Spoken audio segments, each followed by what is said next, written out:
Baik, Assalamualaikum warahmatullahi wabarakatuh. Selamat siang dan salam sejahtera untuk kita semua. Apakah suara saya terdengar dengan baik, teman-teman semuanya? Silahkan tuliskan di ruang obrolan kita.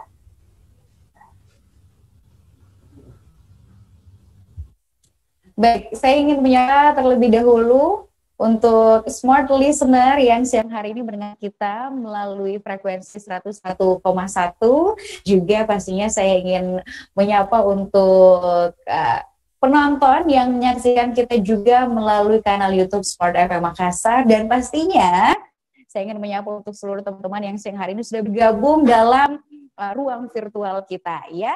Baik, senang sekali hari ini saya Rifa Majid dengan kesempatan untuk dapat membersamai teman-teman dalam satu webinar yang juga akan sangat seru.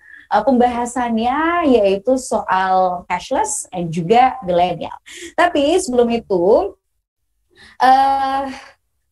kami pastinya juga ingin menyapa satu persatu tamu-tamu VIP kita, istilahnya yang hadir siang hari ini. Juga saya ingin menyapa terlebih dahulu untuk Kepala OJK Regional 6 Sulampua, Bapak Nurdin Subandi. Assalamualaikum, Pak. Apakah Pak Nurdin sudah bergabung bersama kita siang hari ini? Oke, baik. Selain ada Pak Nurdin selaku Kepala OJK Regional 6 Sulampua, juga kami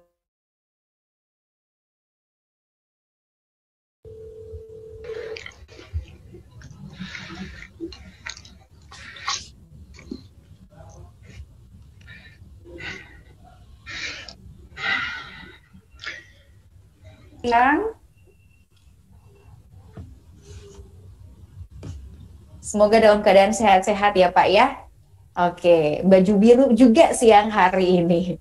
Baik, selain itu juga saya ingin menyapa yang sudah membersamai kita Regional Head OVO Kalimantan Sulawesi Sales and Partnership, ada Mbak Imelda Kristiana. Assalamualaikum, selamat siang Mbak Imelda. Oke, selain Mbak Imelda juga siang hari ini kita kehadiran salah seorang narasumber yang luar biasa. Beliau ini malang melintang di dunia marketing dan juga bisnis, memberikan banyak insight ke perusahaan-perusahaan, begitu ya. Nah, beliau ini merupakan managing partner dari Inventure dan pengamat bisnis dan juga pemasaran, serta penulis banyak buku soal bisnis dan marketing. Salah satunya yang paling viral, yang paling famous itu adalah buku Millennial Skill Everything, yang saat ini juga ada di tangan saya nih ya. Karena kita hari ini pengen ngebahas soal milenial. Kita sapa dulu, ada Pak Yuswo Hadi. Halo Selamat siang Mbak. Pak Siwo. Halo Mbak. Mbak siapa ini? Rifa. Mbak Rifa. Ya Mbak. Selamat siang. Di sana sudah sore atau masih siang juga? Siang juga. Kita beda 1 jam kan ya. Di sini jam 2. Ya. Di situ jam 1 ya. Ya. Oke, Mbak. Sehat Mbak? Baik. Yap. Sehat. Sehat, alhamdulillah. Nanti kita akan mendengarkan banyak insight juga dari Pak Siwo siang hari ini. Namun sebelum itu, ini juga satu kebanggaan bagi kami dari Smart FM Makassar, karena Smart FM merupakan radio atau media radio terbaik versi Adam Malik Award tahun 2020, yang hari ini kembali berkolaborasi bersama dengan OJK, Otoritas Jasa Keuangan Regional 6 Sulampua, untuk menghadirkan pembahasan yang tentunya mengedukasi soal cashless habit kepada para millennials dan juga masyarakat Sulawesi Selatan khususnya ya. Karena hari ini turut hadir nih anak-anak milenial, teman-teman muda kita yang juga bergabung di ruang meeting virtual kita ini. Saya akan menyapa dulu satu persatu, ada banyak komunitas soalnya ya. Yang pertama ada teman-teman dari komunitas kelas sore, terus juga ada komunitas Art Aropala, kemudian komunitas flag football,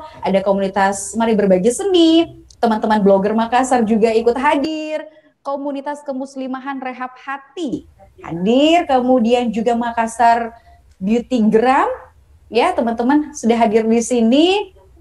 Terus juga ada komunitas Welang-Pelang, teman-teman wartawan, masyarakat Kota Makassar, dan paling spesial adalah smart listener yang mendengarkan kita. Sekali lagi, webinar kita siang hari ini dapat didengarkan melalui frekuensi 101,1 Smart FM Makassar, juga dapat disaksikan melalui kanal YouTube Smart FM Makassar. Untuk teman-teman yang mendengarkan ataupun yang saat ini bergabung bersama kita yang belum follow akun media sosial dari Smart FM Makassar untuk update semua informasi, boleh di-follow dulu Smart FM Makassar. Nah, karena hari ini bahasannya soal millennial cashless habit, itu topik webinar kita ya. Ini juga pastinya sangat erat dengan bagaimana kebiasaan anak-anak milenial begitu ya, khusus di Kota Makassar sendiri.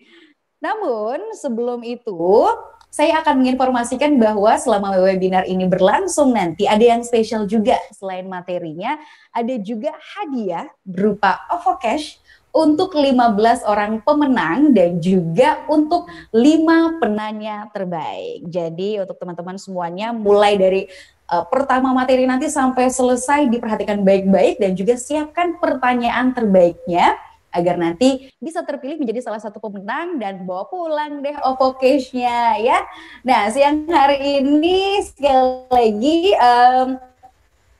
Rifa ingin mempersilahkan terlebih dahulu sebagai pembuka kebersamaan kita dalam webinar Millennial Cashless Habit ini, yaitu perwakilan dari OJK yang hingga saat ini terus mempercayakan kami untuk memberikan edukasi kepada masyarakat dan juga smart listener pastinya. Kita akan mendengarkan terlebih dahulu ya sambutan pembuka dari Kepala OJK Regional 6 Sulampua, Bapak Muhammad Nurdin Subandi.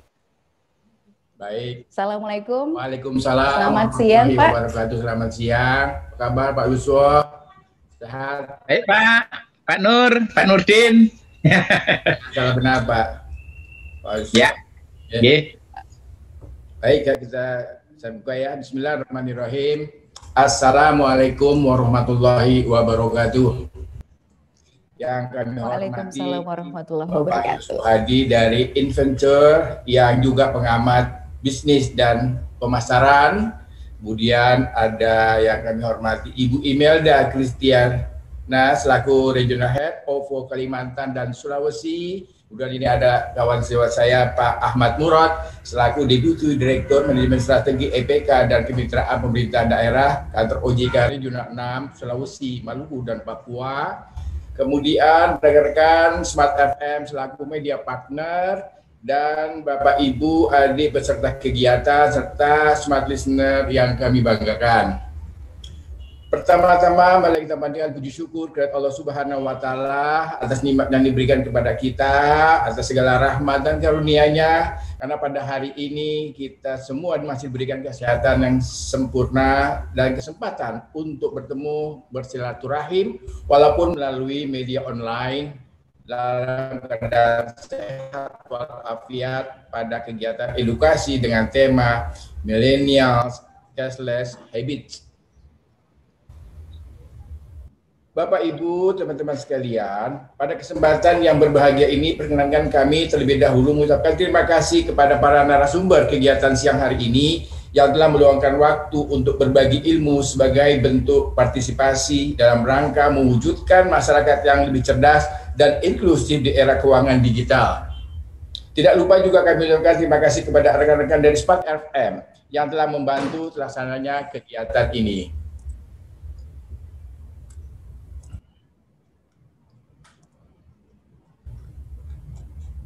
Target inklusi keuangan di tahun 2019 sebesar 75% telah tercapai, bahkan terlampaui, yang tentu saja tidak lepas dari kerja keras seluruh pihak yang terkait.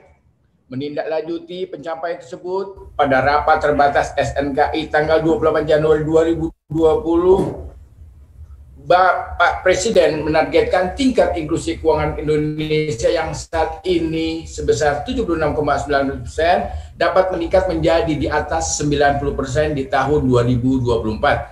Target inklusi keuangan di tahun 2024 tersebut tentunya sejalan dengan pergeseran budaya masyarakat yang mulai meninggalkan transaksi konvensional dan semakin akrab dengan dunia digital, yang mana tidak dapat kita pungkiri bahwa pandemi COVID-19 juga turut serta mendorong akselerasi digitalisasi sektor keuangan, termasuk memperkuat kebiasaan masyarakat bertransaksi dan menggunakan layanan keuangan digital di era new normal ini.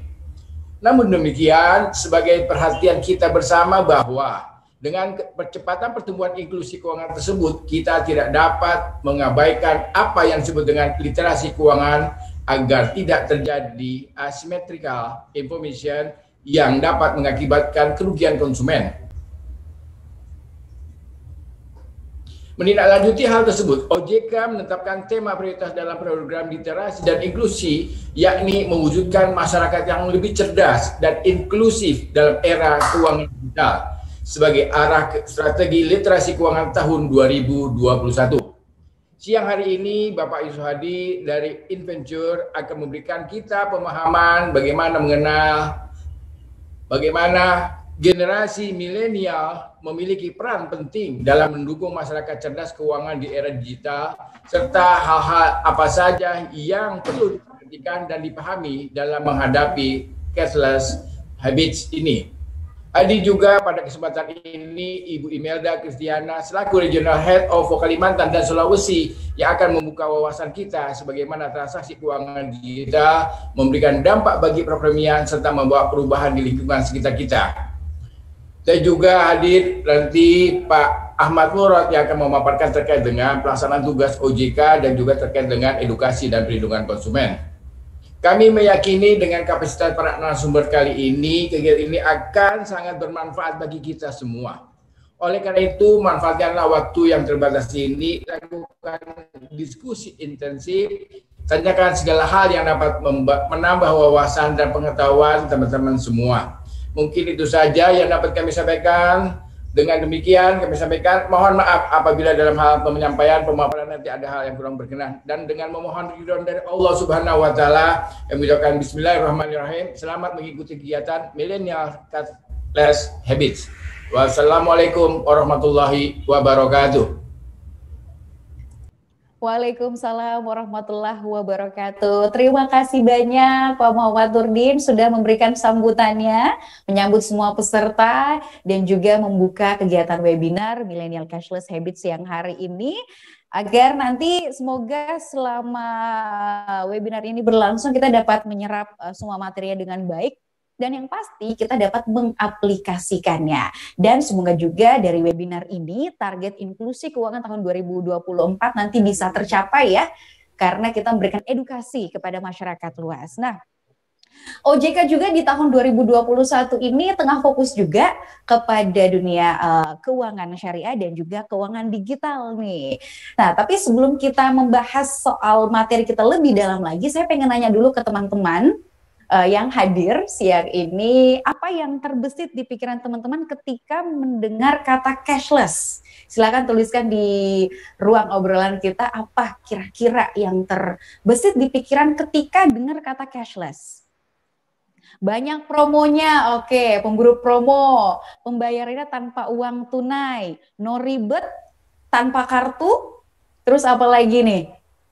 Ada mungkin yang, uang elektronik, oke, praktis, simple, terus apa lagi? Bayarnya tinggal scan, itu dia ya. Salah satu poinnya adalah itu tadi, kita tidak menggunakan uang tunai lagi dalam bertransaksi, begitu ya, karena beberapa tahun terakhir bahkan cashless ini menjadi salah satu kebiasaan, apalagi khususnya bagi milenial.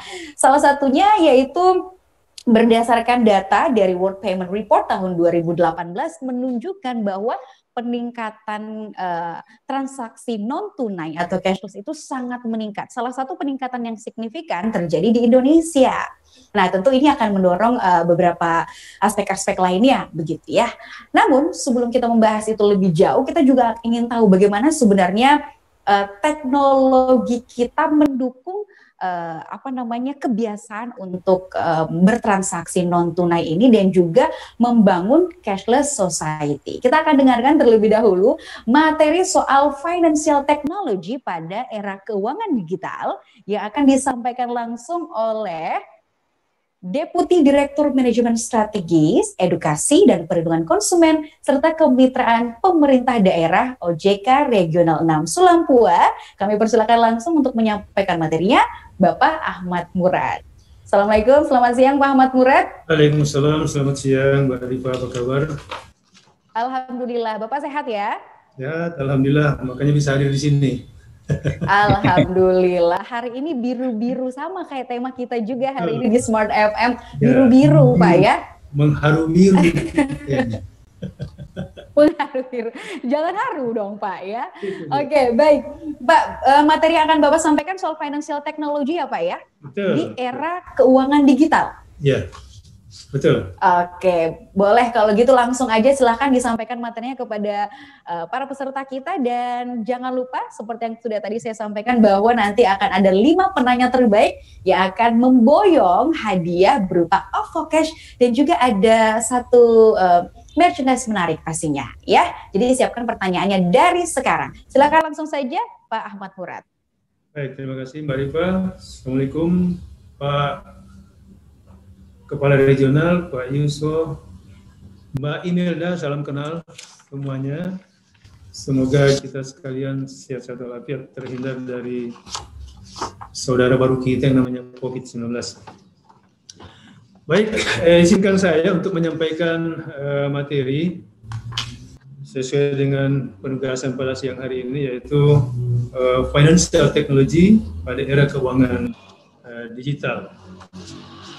Bapak Ibu sekalian, saya akan membagi ke dalam 3 outline ya, topik. Yang pertama, saya ingin mengulas sedikit mengenai tugas dan fungsi OJK, karena tentu barangkali ada di antara partisipan yang belum atau mengingatkan kembali apa tugas dan fungsi OJK itu.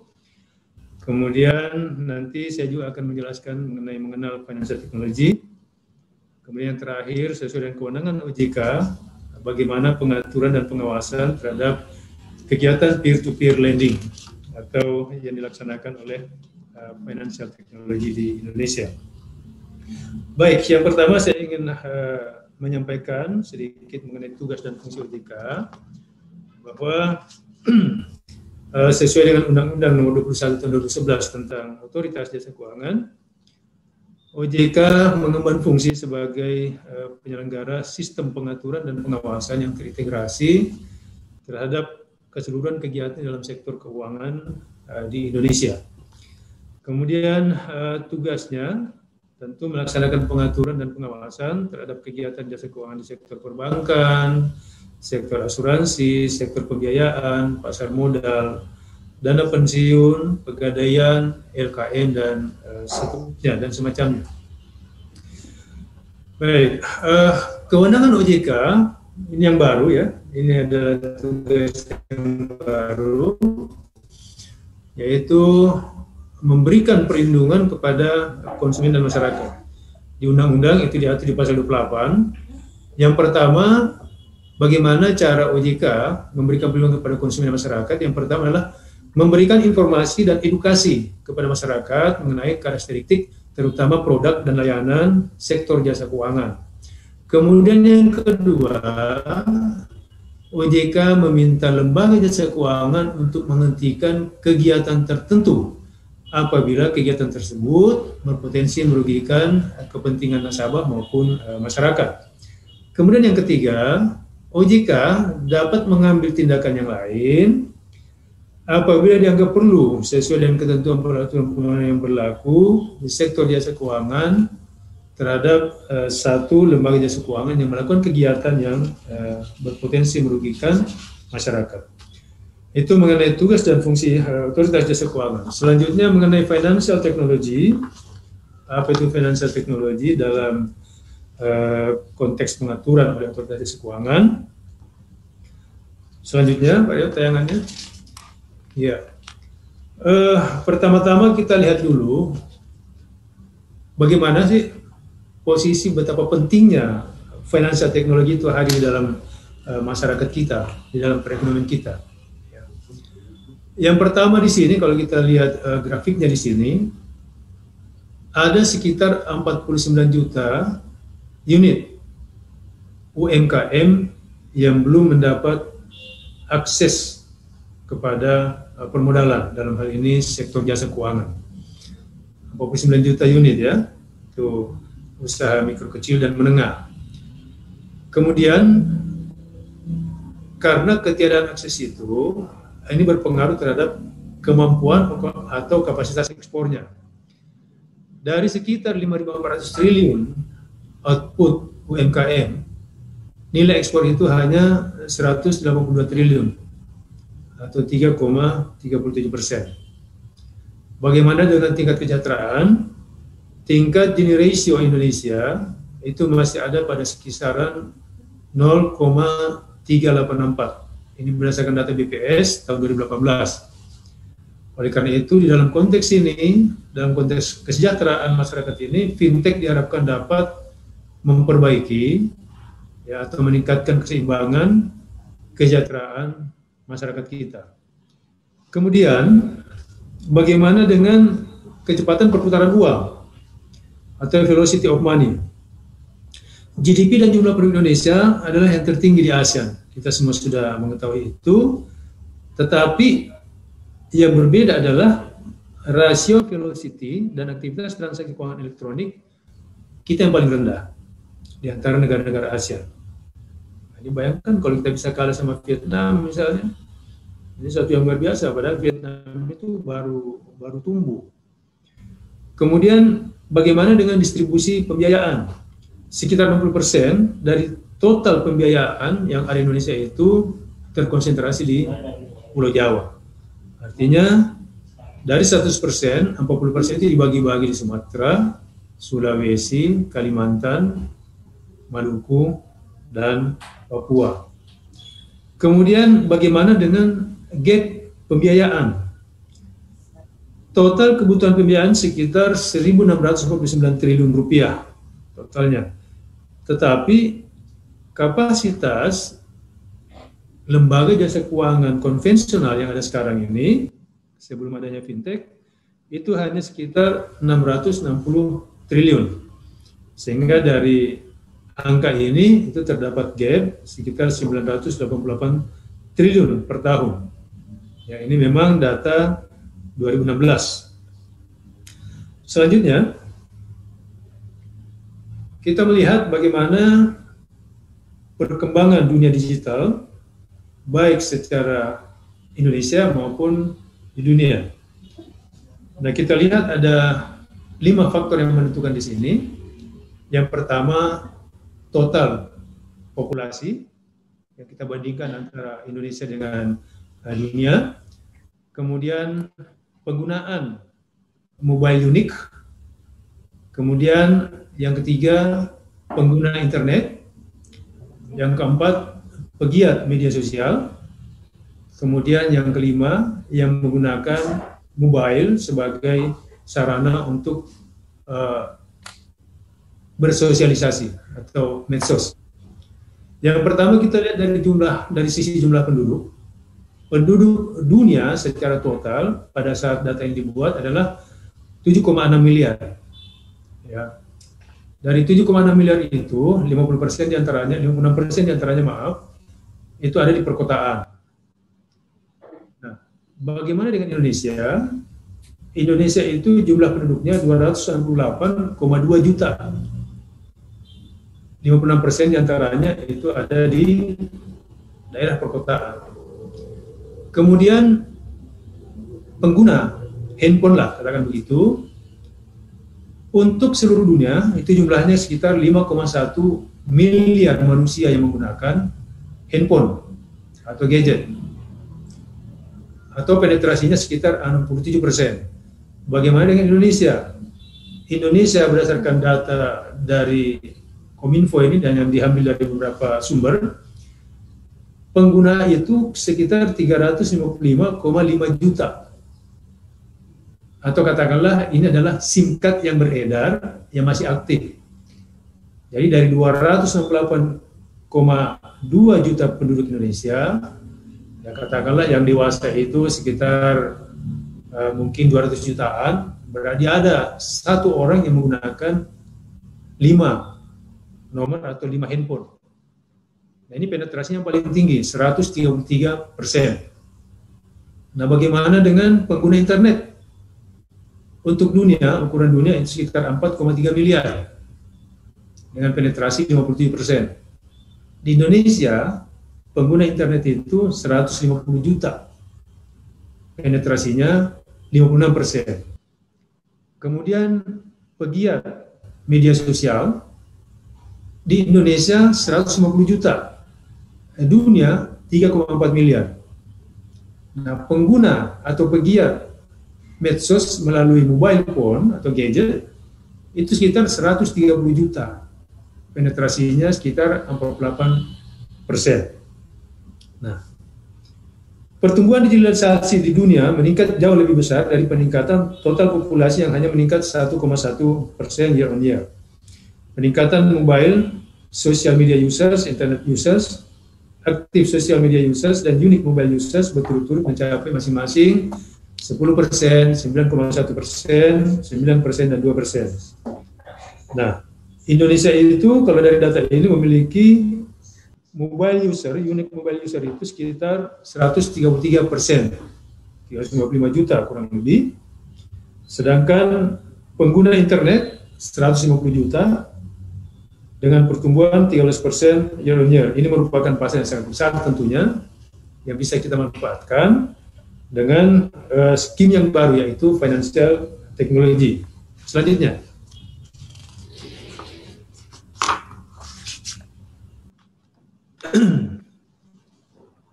Di sini kita lihat ada beberapa sektor, faktor yang produk yang kita bisa lihat di sini yang terkait dengan perkembangan dunia digital, terutama di Indonesia. Untuk pembayaran, di sana ada yang jenis-jenisnya, ada pembayaran dengan kartu, kemudian ada point of sale payments, ada e-money, ada cara-cara transfer, kemudian ada pengiriman uang atau remittance yang menggunakan teknologi. Kemudian crowdfunding, itu ada skim pinjaman berbasis crowdfunding, ini melalui fintech, peer-to-peer lending, kemudian ada equity-based crowdfunding, dan ada social-based crowdfunding, itu kalau crowdfunding. Kemudian yang ketiga, digital banking, ada consumer dan commercial banking, kemudian ada banking infrastruktur, terutama yang terkait dengan pembangunan. Kemudian capital market, ada e-brokerage, ada e-mutual funds trading, dan ada dark pools trading. Kemudian insurtech, ada agent, ada brokerage, supporting fintech, ada basic enabler, e-KYC, yang menggunakan biometrik atau facial recognition, kemudian digital signature, tanda tangan secara digital, security system, audit trail, dan recovery.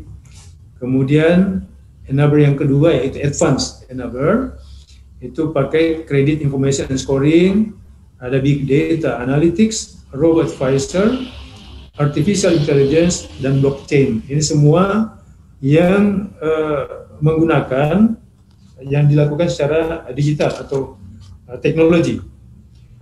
Kemudian kita juga melihat bagaimana dampak pandemi kepada ekonomi digital, apakah dia memburuk atau malah meningkat.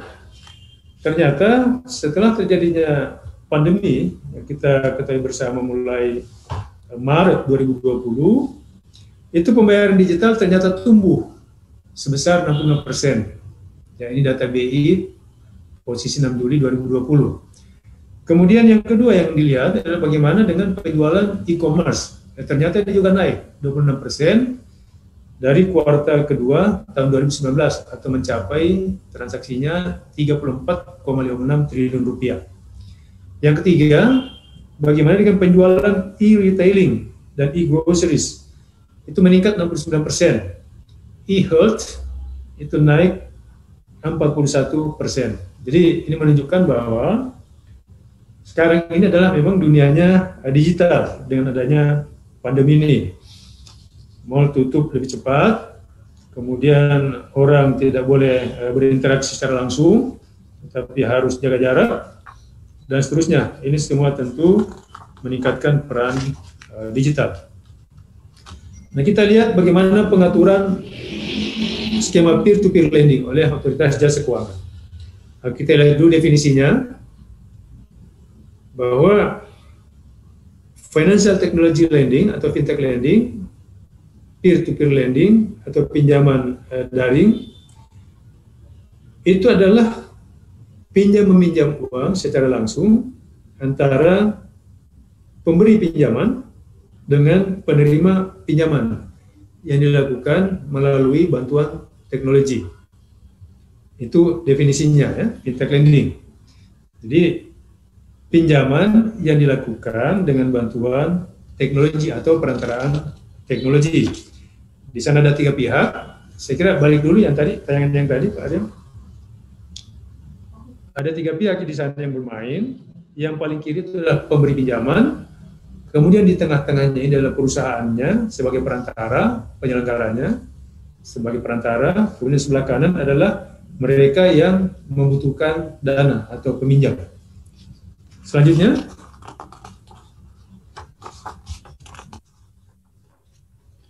ini yang menarik adalah karakteristik para pengguna fintech lending. Nah, di sisi kiri itu kita lihat adalah kelompok pemberi pinjaman. Nah, kita lihat di sini perbedaan usianya, ini yang menarik. Yang di sebelah kanan adalah kelompok penerima pinjaman. Nah, kita lihat secara akumulasi, pemberi pinjaman itu jumlahnya sekitar 530.385 pihak. Ya. Dari pihak-pihak ini, berdasarkan penelitian, berdasarkan data yang ada, yang berjenis kelamin laki-laki itu sekitar 61,23%. Sementara perempuan yang menjadi pemberi pinjaman, penyedia pinjaman atau pembiayaan, itu 38,61%. Nah, 0,17% diantaranya adalah badan usaha. Ya, jadi kalau kita lihat di sini, ini kebanyakan laki-laki yang berduit, artinya memegang kendali keuangan, sehingga persentasenya lebih besar dibandingkan perempuan. Kalau dari sisi usia, kita lihat lagi, yang berusia 19, di bawah 19 tahun, itu, ini warnanya agak sama nih, yuk. Oke, yang di bawah 19 tahun itu sekitar 2,22%. Ya, ini pemberi pinjamannya. Kemudian yang di atas 54 tahun pemberi pinjamannya itu sebanyak 1,13%. Yang paling banyak di sini adalah yang berusia 19 sampai dengan 34 tahun. Ini luar biasa, masih muda-muda tetapi sudah kreatif untuk menciptakan peluang bisnis yang memanfaatkan fintech untuk memberikan pinjaman kepada yang memerlukan. Itu 69,81% kalau dari sisi usia. Yang urutan kedua yang berusia antara 35 sampai 54 tahun itu 26,84%. Nah, selanjutnya kalau kita lihat di sisi kanan untuk kelompok penerima pinjaman, ya. Dari sisi jumlah keseluruhan peminjam itu sekitar 12.832.271 peminjam. Ini kurang lebih 12 kali lipat ini dibanding yang menyediakan pinjaman. Ya. Dari 12 juta sekian itu, peminjamnya lebih banyak laki-laki, yaitu 51,25%. Sedangkan yang perempuan, peminjam perempuan itu 48,25%. 63%. Ada juga badan usaha yang mencari pinjaman di financial technology itu sekitar 0,12%. Dari sisi usia, mana yang paling besar dalam penyaluran pinjaman ini itu sama dengan yang memberikan pinjaman, yaitu yang berusia antara 19 sampai dengan 34 tahun. Itu jumlah peminjamnya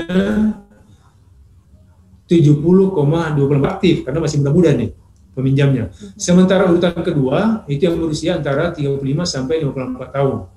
Itu sekitar 28,20%. Baik, selanjutnya.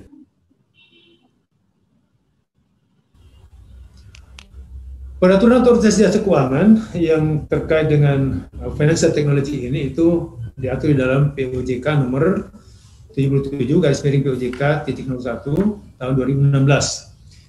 Ini tentang layanan pinjam-pinjam uang berbasis teknologi informasi. Hal-hal apa saja yang diatur di dalam? Ini ada 10 hal pokok yang diatur di dalam POJK ini. Yang pertama mengenai badan hukum dan kepemilikan. Yang kedua mengenai pendaftaran dan perizinan. Yang ketiga batasan kegiatannya. Yang keempat ekosistem fintech. Kemudian yang kelima manajemen risiko. Yang keenam bagaimana proses perlindungan konsumennya dan edukasinya. Yang ketujuh tanda tangan elektronik. Yang kedelapan mengenai anti pencucian uang dan pendanaan teroris.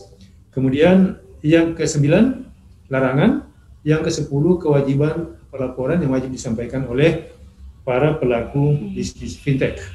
Jadi 10 hal inilah yang diatur dalam OJK ini. Nanti kalau untuk lebih jelasnya teman-teman sekalian bisa mendownload di website OJK. Selanjutnya mengenai kegiatan usaha yang diatur dalam POJK 77 itu, layanan pinjam-pinjam uang berbasis teknologi informasi, kegiatan usahanya ini ditekankan dua hal. Yang pertama, penyelenggara menyediakan, mengelola, dan mengoperasikan layanan pinjam-pinjam uang berbasis teknologi informasi dari pemberi pinjaman. Ya, ini kegiatan usahanya nih. Jadi dia berdiri di tengah-tengah, kemudian dia menyediakan, mengelola, dan mengoperasikan dana, singkatnya begitu, dari pemberi pinjaman kepada pihak yang memerlukan pinjaman itu. Ya, jadi yang pertama pengelolaan dananya, ya, penyalurannya kepada pihak yang memerlukan pembiayaan. Kemudian yang kedua, penyelenggara dapat bekerja sama dengan penyelenggara layanan jasa keuangan berbasis teknologi informasi. Ya, jadi dua hal itu yang diatur di dalam antara lain yang diatur dalam POJK mengenai layanan pinjam-pinjam uang berbasis teknologi informasi. Kemudian yang di bawah itu batasan atau batas maksimal pinjaman yang bisa diberikan oleh penyelenggara adalah 2 miliar per debitur atau per penerima pinjaman. Ini cukup besar juga nih, 2 miliar. Selanjutnya yang terakhir tayangannya mengenai ini yang harus diwaspadai terutama untuk millennials, ya, karena semangatnya luar biasa untuk berusaha bisnis, maka tidak peduli lagi apakah ini berizin, apakah ini diawasi OJK atau apakah ini terdaftar di OJK, ya. Jadi berdasarkan data yang kami punya sampai dengan posisi Januari 2021, 10 Januari 2021 ada 149 pihak penyelenggara financial technology pinjam-pinjam uang dengan teknologi informasi itu 149 pihak, ya. Kemudian OJK baik melalui forum Satgas Waspada Investasi melalui pengawasan itu sudah membekukan sekitar 2.591 penyelenggara fintech ilegal. Ilegal dalam arti kata tidak terdaftar apalagi berizin dari OJK. Jadi ini adalah konotasi ilegal, itu adalah konotasi dalam kacamatanya OJK. Ya, jadi cukup banyak. Nah, kemudian bagaimana dengan legalitasnya? Dengan adanya fintech ilegal ini, kami mengingatkan pengguna, khususnya peminjam, untuk mencegah diri, menahan diri untuk melakukan transaksi terhadap fintech yang tidak terdaftar atau tidak berizin dari OJK. Untuk mengetahui mana yang terdaftar, mana yang berizin, mana yang ilegal, itu bisa diakses di website OJK, ya. Dan itu selalu diperbarui apabila ada tambahan informasi. Kemudian untuk pengamanan juga, untuk pemberantasannya, OJK bersama dengan Satgas Waspada Investasi dan anggota Satgas Waspada Investasi yang terkait itu melakukan patroli namanya, pengawasan, pelaksanaan atau pelaku-pelaku fintech ilegal. Jadi ada juga koordinasi dengan Kominfo, apabila ada fintech yang ilegal, maka websitenya bisa langsung di-down, diturunkan. Jadi sebagai penutup, saya ingin menyampaikan bahwa kami sudah menerima beberapa pengaduan masyarakat yang tersiksa dalam tanda kutip karena terjebak di fintech ilegal. Ini juga barangkali kesalahan masyarakat juga, karena mungkin sangat memerlukan dana sehingga dia tidak meneliti lagi berapa bunganya, apa yang diawasi atau tidak oleh OJK, apa yang berizin, apa yang terdaftar. Yang penting saya bisa dapat dana. Di ujungnya adalah mereka kemudian dikejar-kejar oleh debt collector, sementara bunganya terus berjalan. Demikian saya kira yang saya sampaikan untuk bahan diskusi kita nanti apabila ada yang perlu diskusikan mengenai financial technology pada era keuangan digital. Sekian, terima kasih. Assalamualaikum warahmatullahi wabarakatuh dan selamat siang. Saya kembalikan. Waalaikumsalam warahmatullahi wabarakatuh. Terima kasih banyak Pak Ahmad Murad untuk materinya siang hari ini soal fintech ya. Khususnya tadi yang banyak dibahas adalah fintech lending.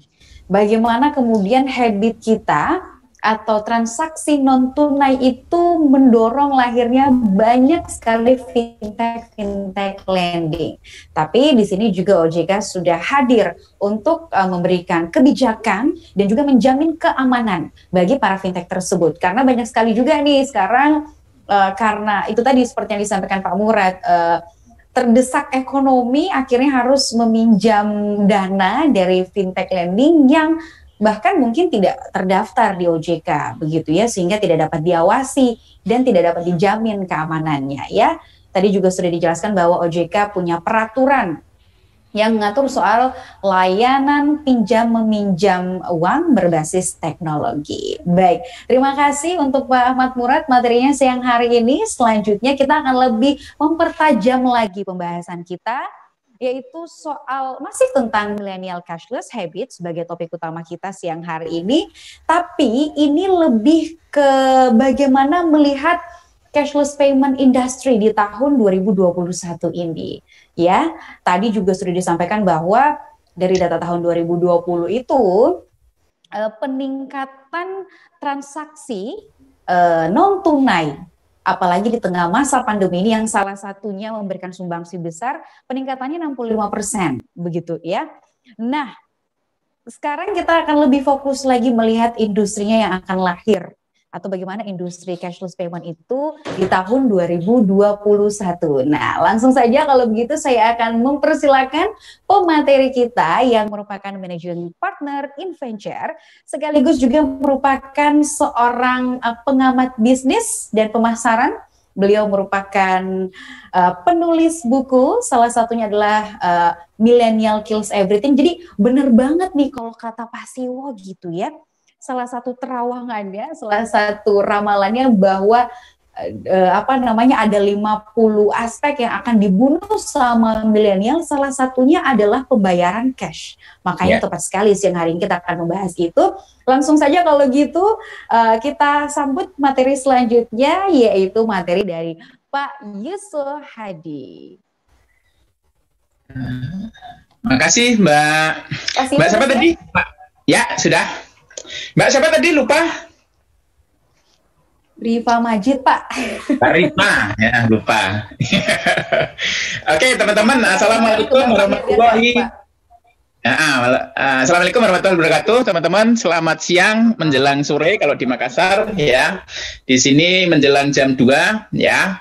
Oke, saya singkat aja. Saya akan sharing tadi banyak landing. Saya sekarang akan banyak untuk yang payment ya. Jadi teman-teman 2019 ya, sebelum pandemi, saya kebetulan nulis buku judulnya Millennial Kill Everything, yang bukunya dibawa Mbak Riva ya. Nah, salah satu di situ saya memprediksi teman-teman bahwa milenial ini adalah pembunuh berdarah dingin. Wah. Jadi dia membunuh, tapi yang dibunuh bukan orang, tapi yang dibunuh adalah industri, produk gitu ya, bisnis gitu ya. Salah satunya yang dibunuh adalah adalah cash ya, cara pembayaran dengan cash ya. Salah satu yang lain yang juga seru ya di masa pandemi ini adalah home cooking ya, kitchen itu dibunuh sama milenial. Kenapa? Karena emak-emak milenial itu banyak kerjanya di kantor ya, jadi entrepreneur gitu, makanya nggak pernah ke dapur ya, karena nggak pernah ke dapur, nggak pernah dilatih memasak, maka kemampuan memasaknya hilang. Maka terus apalagi ada GoFood ya, ada GrabFood ya, maka kemudian malas masak ya, akhirnya kemudian masak itu punah gitu ya. Tetapi alhamdulillah ya, 2 Maret 2020 pandemi datang ya. Ketika awalnya itu nggak pernah di rumah ya, pakai handphone itu semua bisa pakai handphone ya, tetapi dengan adanya pandemi maka emak-emak milenial itu kembali ke rumah gitu ya, karena takut sama COVID, maka kemudian dapur itu hidup lagi. Makanya saya bilang sekarang, kalau dulu saya bilang kitchen itu dibunuh oleh milenial, emak-emak milenial, tetapi di masa pandemi ini dapur itu dihidupkan lagi oleh pandemi gitu ya. Nah, kalau cashless gimana? Nah, ini menarik teman-teman ya. Kalau dulu saya cerita bahwa milenial itu membunuh kartu kredit ya, membunuh debit card gitu, karena yang kartu-kartu itu milenial nggak mau ya. Kenapa? Karena semuanya sudah ada di handphone. Jadi semua pembayaran itu, dan nggak cuma itu. Kalau kartu itu generasi kolonial katanya, jadi malu milenial itu pakai yang kartu-kartu, karena itu kalau kartu itu cirinya dulu kalau generasi kolonial kayak saya, teman-teman Gen X, itu kalau dompetnya isinya ada 15 kartu kredit itu bangganya luar biasa ya. Jadi ngutang semua padahal, tapi bangganya luar biasa. Tetapi kalau milenial nggak begitu ya. Jadi kalau membayar apapun mestinya via handphone. Makanya dompet adalah juga salah satu yang dibunuh oleh milenial. Karena kartu nama itu salah satu yang dibunuh oleh milenial ya. Jadi kalau milenial itu kita pengen tahu kartu namanya milenial ya sudah di IG, sudah di Facebook ya, jadi di LinkedIn gitu. Jadi semua sudah digital, sudah nggak perlu lagi dompet gitu. Nah teman-teman, kalau di masa pandemi ya, kalau sebelumnya saya katakan cash itu dibunuh oleh milenial, maka dengan adanya pandemi itu pembunuhannya makin kejam gitu ya. Jadi kenapa makin kejam? Karena dengan kartu, dengan persentuhan itu, dengan pandemi ini kita makin takut kepada sesuatu yang sentuh-sentuh gitu ya. Makanya kalau teman-teman di resto sekarang sudah mulai jarang menu itu, buku menu ya. Sekarang buku menu itu sudah digantikan pakai QR code. Jadi resto itu dikatakan bertanggung jawab kalau dia menunya tidak lagi kertas, tapi menunya sudah pakai QR code ya, di-scan pakai handphone, kemudian keluar menunya. Terus kemudian bayar juga sekarang sudah mulai banyak teman-teman resto itu yang menolak cash ya. Karena kalau pakai cash dianggap tidak bertanggung jawab, tidak bertanggung jawab kepada customer, karena customer ini mesti harus aman. Maka cara yang paling aman adalah tidak hanya cashless ya, tetapi juga cardless ya. Cardless itu nggak pakai kartu, dan bahkan contactless teman-teman ya. Contactless, kalau contactless itu nggak pakai sentuh-sentuhan. Saya kalau di hotel sekarang juga begitu. Saya di hotel kemarin kebetulan ada workshop gitu ya di Bogor ya, juga begitu. Di hotel itu lift itu sudah nggak pakai sentuh-sentuhan lagi. Jadi semua itu sudah pakai tangan ya, atau di jalan tol teman-teman, kalau di Jakarta ya, nggak tahu di Makassar mungkin juga sudah semua sudah ganti. Kalau di jalan tol itu sudah nggak pakai pencet lagi, tapi cukup tangannya dideketin, maka langsung sudah tangannya atau pakai handphone ya atau pakai kartu itu bisa langsung terbuka gitu ya. Tadi nggak pakai persentuhan. Teman-teman, itulah yang saya sebut sebagai low touch ekonomi, teman-teman. Jadi di masa pandemi ini kita memasuki era yang namanya low touch ekonomi ya. Low touch ekonomi itu adalah kita itu persentuhannya itu semakin kecil, orang itu semakin mengurangi persentuhan ya, karena kalau kita banyak sentuhan itu berpotensi untuk menularkan COVID ya. Jadi mungkin berikutnya coba saya ambil nggak semua ya, ini mungkin saya ngomongnya nggak usah panjang-panjang, nanti kita banyak diskusi aja ya. Nah, ini tren dari consumer teman-teman. Di era digital itu ada 5 tren teman-teman. Yang pertama go virtual. Ya, go virtual ini nanti pengaruh kepada cashless ya, kepada contactless. Yang pertama itu go virtual, kita bekerja, kita belajar, ya, kita nikmati entertainment ya, bahkan kita ke rumah sakit, bahkan kita beribadah itu dilakukan secara go virtual. Jadi konsumen itu di masa pandemi itu go digital teman-teman ya, dan di mana go digital itu terdiri dari 5, yaitu pertama go virtual, apa-apa dilakukan secara virtual. Go digiware ya, apa-apa sekarang kita pakai apps ya. Digiware itu artinya digital everywhere, dimanapun kita akan pakai digital ya. Dan digital adalah solusi bagi low touch ekonomi, di mana persentuhan itu semakin dikurangi. Kalau bisa kita nggak sentuhan ya, go digiware.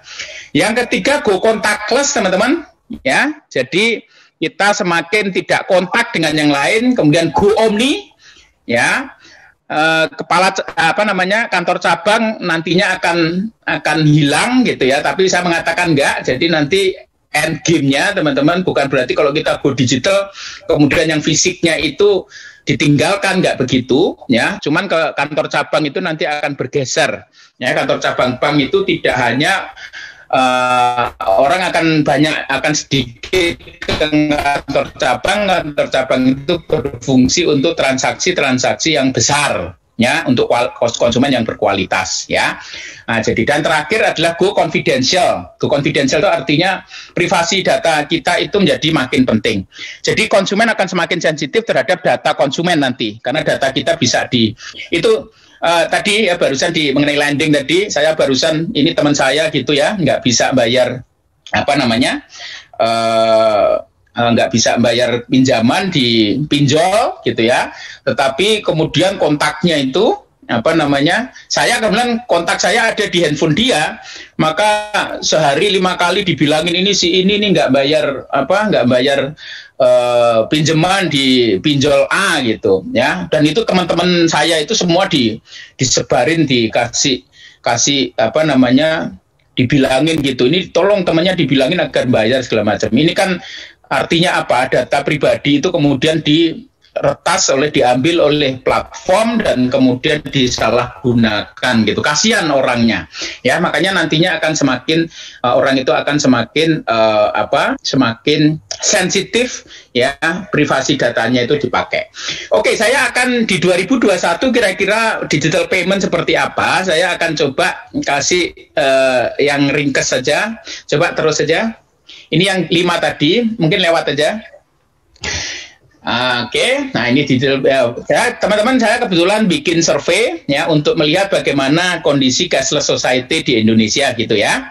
Nah, misalnya ini saya tanya, dengan adanya pandemi ya, pembayaran secara cashless, cardless, contactless menjadi prioritas ketika kita bertransaksi. Setuju atau tidak setuju? Ya, itu sebanyak 63% mengatakan konsumen itu setuju bahwa ya cashless, cardless artinya nggak pakai card, dan contactless artinya nggak pakai sentuhan, itu menjadi prioritas untuk transaksi, teman-teman. Itu 63%. Jadi angka ini sangat tinggi sekali, teman-teman. Artinya apa? Artinya konsumen itu semakin mengarah kepada pembayaran itu yang cashless pertama, yang kedua adalah cardless, dan yang ketiga adalah contactless. Artinya sama sekali tidak melakukan persentuhan. Ya, ini yang pertama, teman-teman. Ya, berikutnya. Nah, ini the end of in-branch banking, ya. Jadi nanti kantor cabang itu kita semakin takut ke kantor cabang, ya, yang fisik gitu, karena memang berpotensi untuk penularan, ya. Nah, tetapi saya meyakini bahwa kantor cabang itu nggak akan mati, teman-teman. Jadi nanti untuk quality customer, ya, high worth customer, high worthed customer yang quality, itu akan melakukan transaksinya nanti, konsultasi segala macam itu masih di kantor cabang. Tapi kantor cabang pun nanti formatnya adalah digital branch, teman-teman. Jadi persentuhan juga akan semakin sedikit, orang akan semakin sedikit di kantor cabang itu. Nanti kantor cabang bank itu akan berubah. Ya, jadi bukan kayak kantor cabang yang seperti sekarang. Bisa jadi nanti kantor cabang juga akan menjadi lifestyle center, ya, bisa menjadi kafe kayak begitu, tempat ngobrol, tempat kumpul gitu. Jadi nggak boring nggak fungsional seperti kantor cabang yang ada sekarang. Itu prediksinya nanti ke depan. Mungkin belum tahun ini, tapi tahun-tahun ke depan nanti branch itu akan bergeser ke sana. Ya, ini mengenai kantor cabang bank. Cardless generation, teman-teman. Tadi saya mengatakan bahwa generasi milenial itu adalah generasi yang cardless, ya. Cardless itu yang kartu-kartu nggak suka, termasuk kartu nama nggak suka, kartu kredit nggak suka, kartu debit nggak suka, ya. Dan dompet nggak suka gitu. Nanti dompet itu akan juga mati gitu, ya. Karena apa? Karena semua nanti akan diakomodir di dalam handphone cukup satu.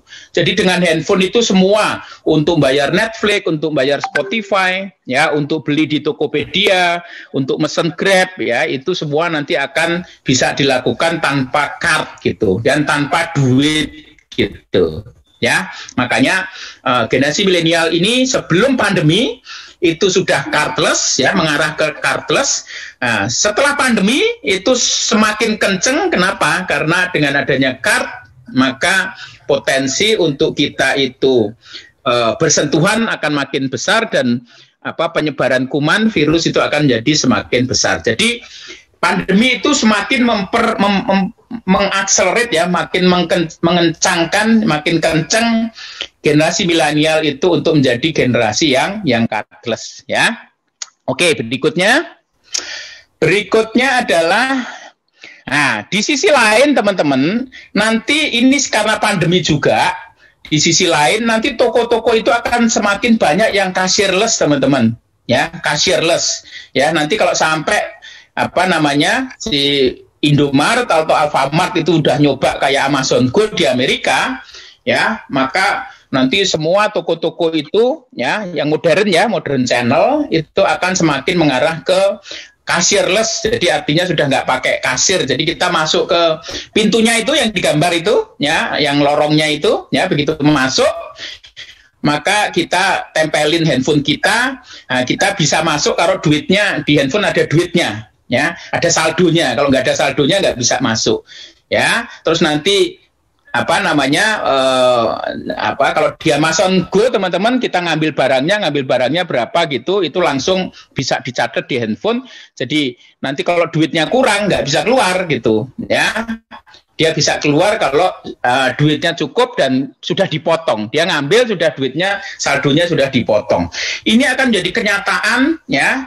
Kenyataan yang tidak bisa dihindari. Karena apa? Karena sekali lagi kita memasuki era touchless society, di mana persentuhan-persentuhan itu akan semakin dihindari, teman-teman, ya. The rise of cashierless store, ya. Berikutnya QR code, ya.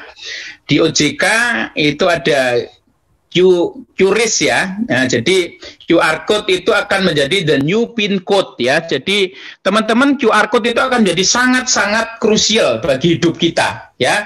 Karena dengan QR code itu kita semua kita bisa jalankan, ya. Termasuk kalau kita ke resto, ya. Jadi sekarang kita ke resto itu kita mau cari menu itu sudah jarang sekali kalau di Jakarta, ya. Terutama di mall-mall itu sudah jarang restoran itu yang ngasih menu itu pakai kertas ya, pakai karton gitu udah jarang.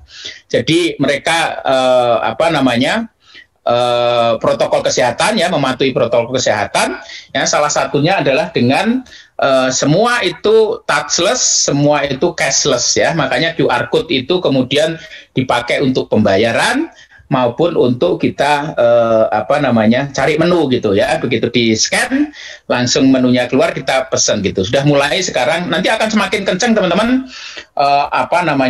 resto-resto atau toko-toko itu akan semakin tidak lagi menggunakan uang cash dan bahkan tidak memakai card. Masih sekarang ya card, tapi karena milenial itu nggak suka card ya. Kalau yang kolonial kayak saya masih suka card ya, untuk keren-kerenan tuh oke gitu ya. Card akan masih ya, akan terus, tetapi nanti makin lama begitu generasi milenial ini makin dominan ya kan, yang kolonial ini kan makin lama makin habis kan, makin mati kan, makin habis, maka digantikan oleh milenial. Nah, milenial ini nanti sudah nggak mau yang card-card, dia maunya semuanya mesti harus pakai contactless ya.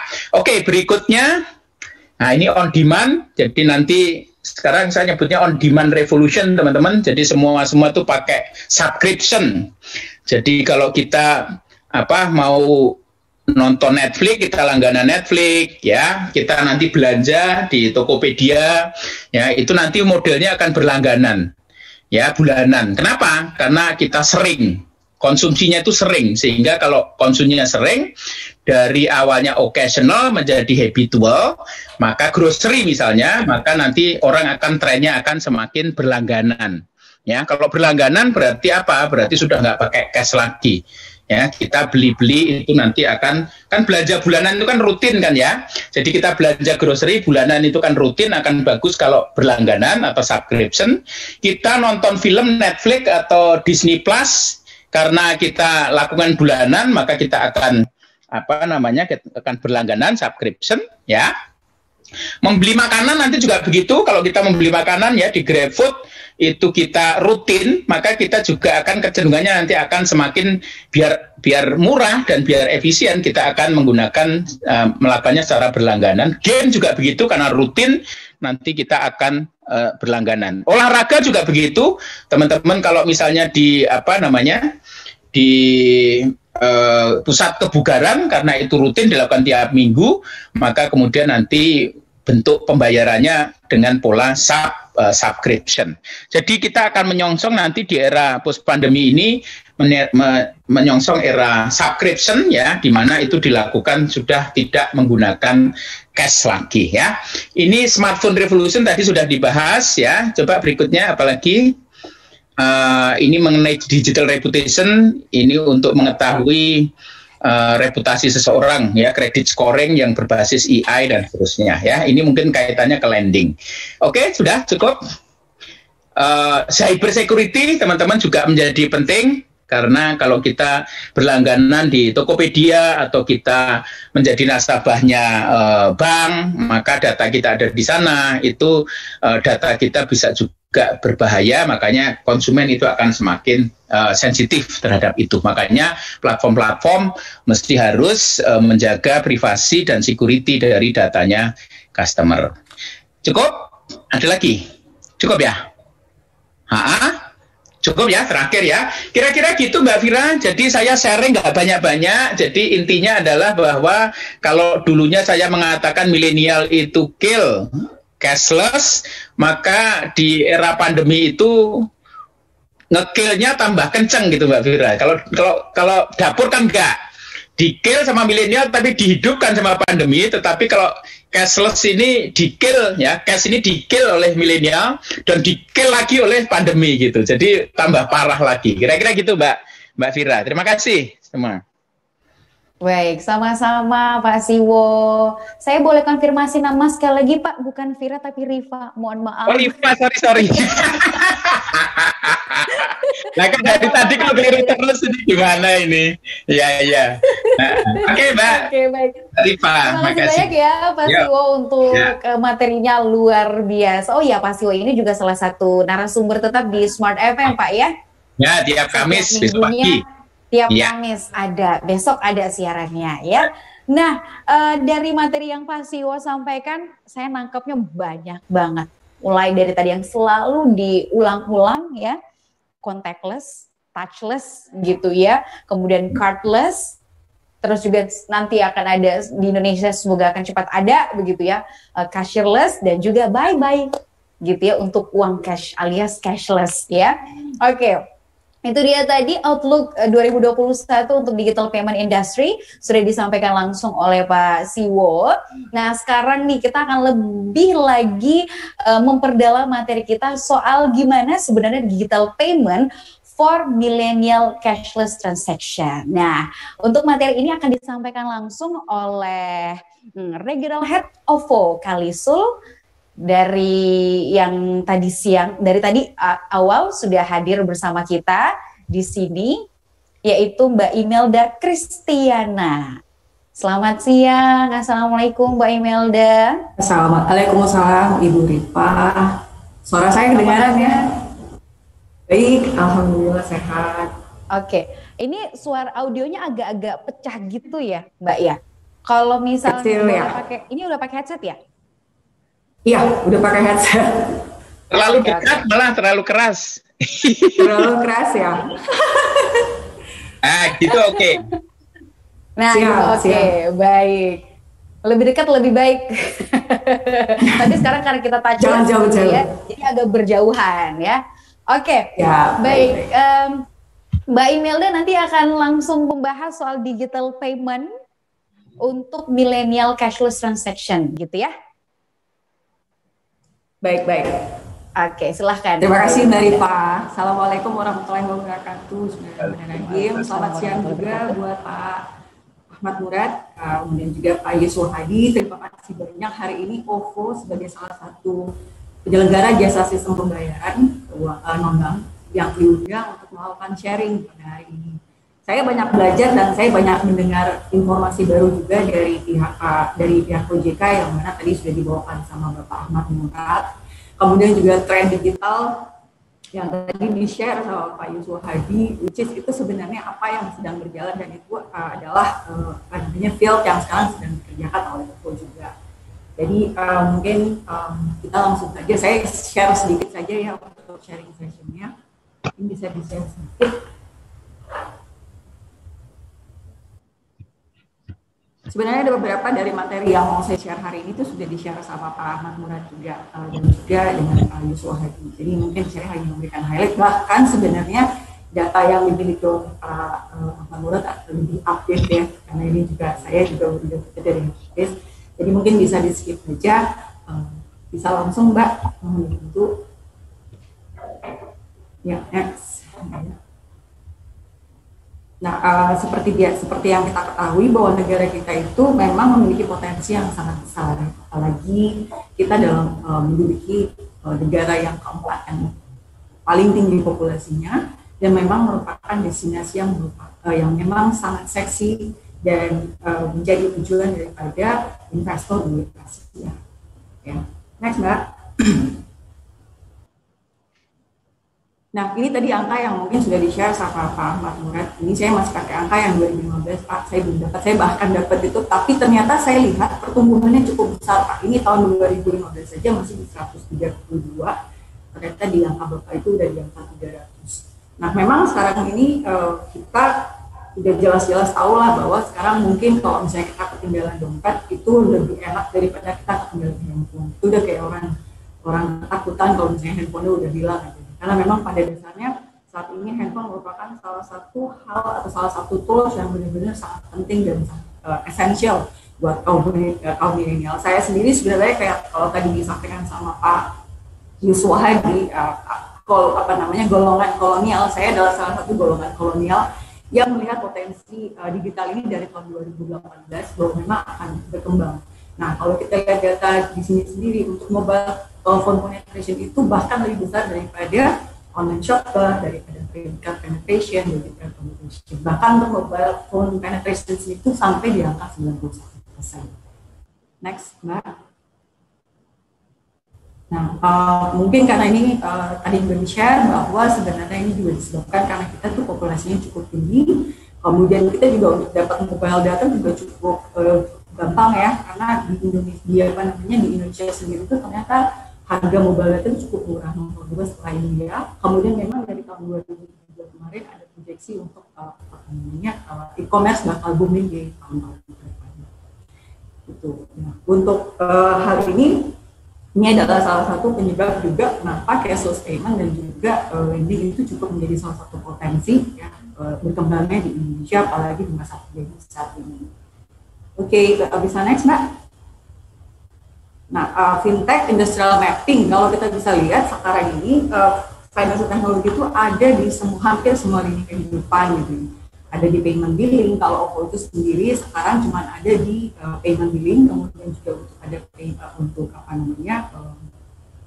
investasi juga sudah mulai masuk karena kita kerjasama dengan Bareksa.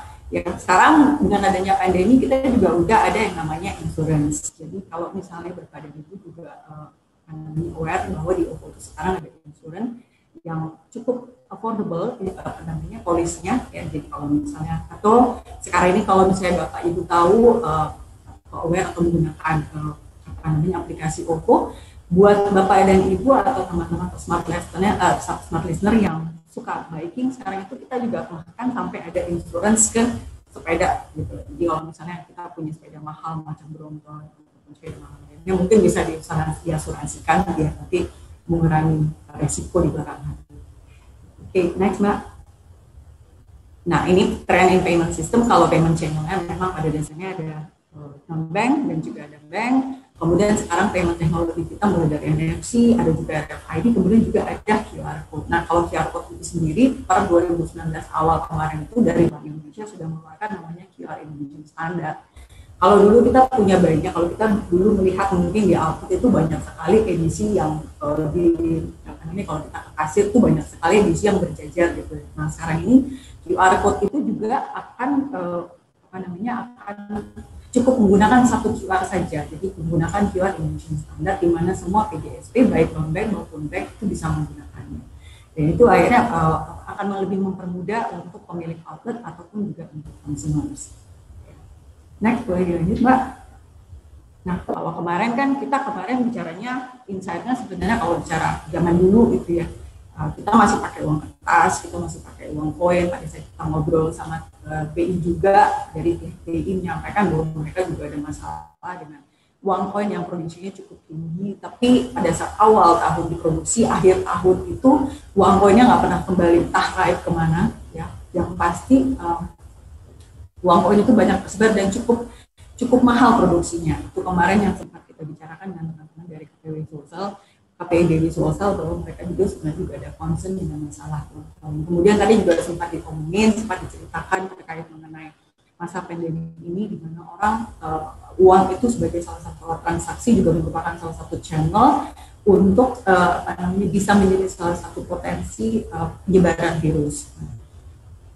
Demikian juga tadi yang sampaikan melalui uang elektronik, unik ataupun yang biasanya kita pakai debit card, ya itu juga sama.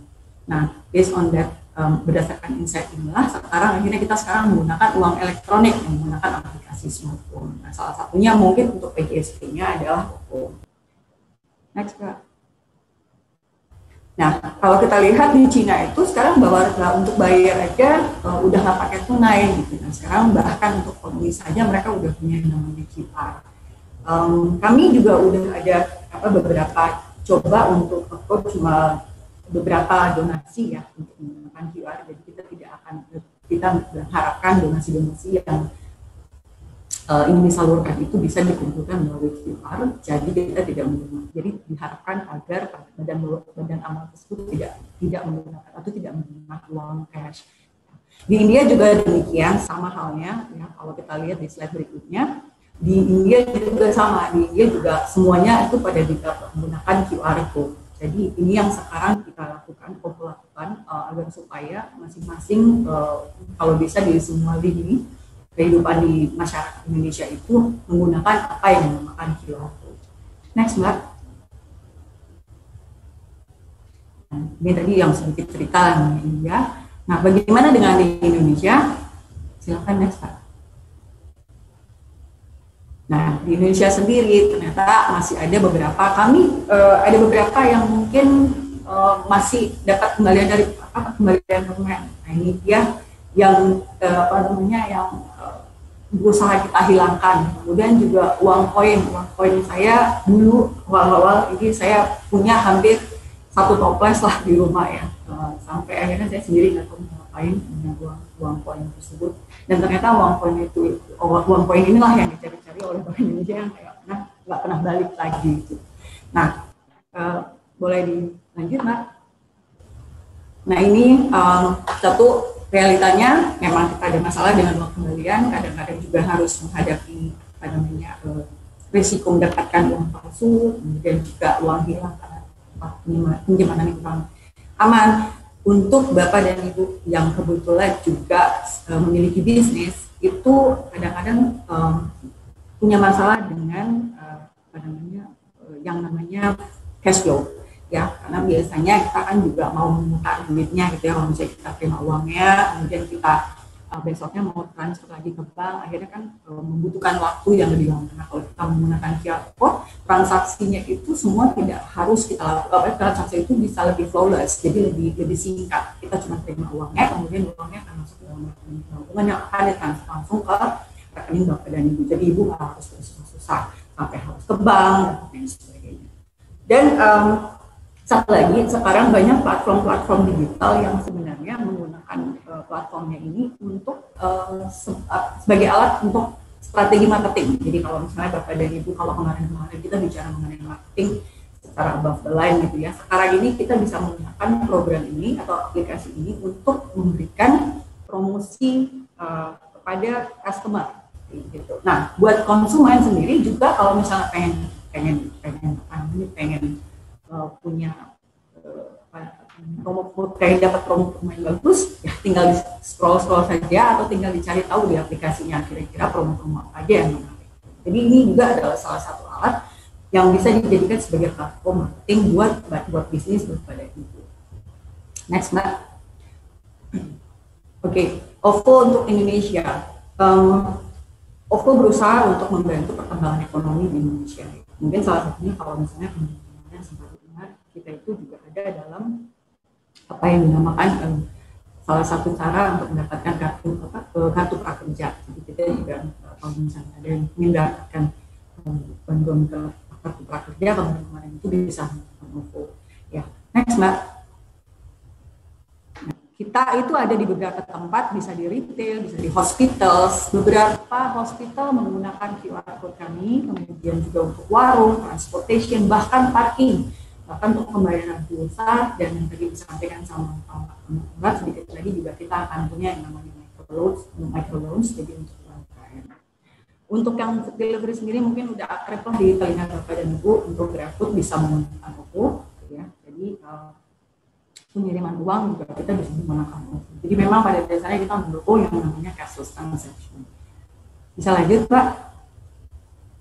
Nah, kalau kita sendiri udah tahu lah ya, mungkin kita sendiri sudah berada di seluruh Indonesia, ada di 42.000 merchant modern, kita ada pengguna potensialnya itu dari 100 juta. Hanya memang sampai hari ini kita juga masih punya sedikit challenge lah untuk terus mencoba untuk mengakuisisi beberapa output ataupun memberikan edukasi pada masyarakat, karena kebanyakan daripada output yang coba kita akuisisi itu kayak macam pedagang di pasar itu agak sedikit merupakan challenge karena mereka kurang acceptance terhadap yang namanya digital, karena mungkin mereka juga ada ya. Oke, boleh next mungkin. Nah, ini mungkin udah jelaskan, mungkin teman-teman udah tahu lah yang OVO itu seperti apa, sudah banyak yang menggunakan juga, tapi yang pasti kami memiliki izin sebagai penerbit bank elektronik dan penyelenggara transfer dana dari Bank Indonesia. Boleh next, Mbak? Nah, next, intinya mungkin ini sebenarnya adalah OVO itu menjadi salah satu alat pembayaran yang sangat mendukung yang namanya cashless. Kita sekarang bahkan ada yang namanya tanpa tatap muka. Jadi OVO tanpa tatap muka. Pada saat Bapak dan Ibu kebetulan memiliki mini bisnis gitu ya, yang atau memiliki bisnis yang ada customer yang sudah belanja di tempat Bapak dan Ibu, kemudian mereka tidak sempat datang, atau mereka ingin melakukan pembayaran dan mereka tidak punya yang namanya mungkin agak sulit menuju ATM untuk melakukan transaksi. Ada yang namanya kita sebut sebagai OVO tanpa tatap muka.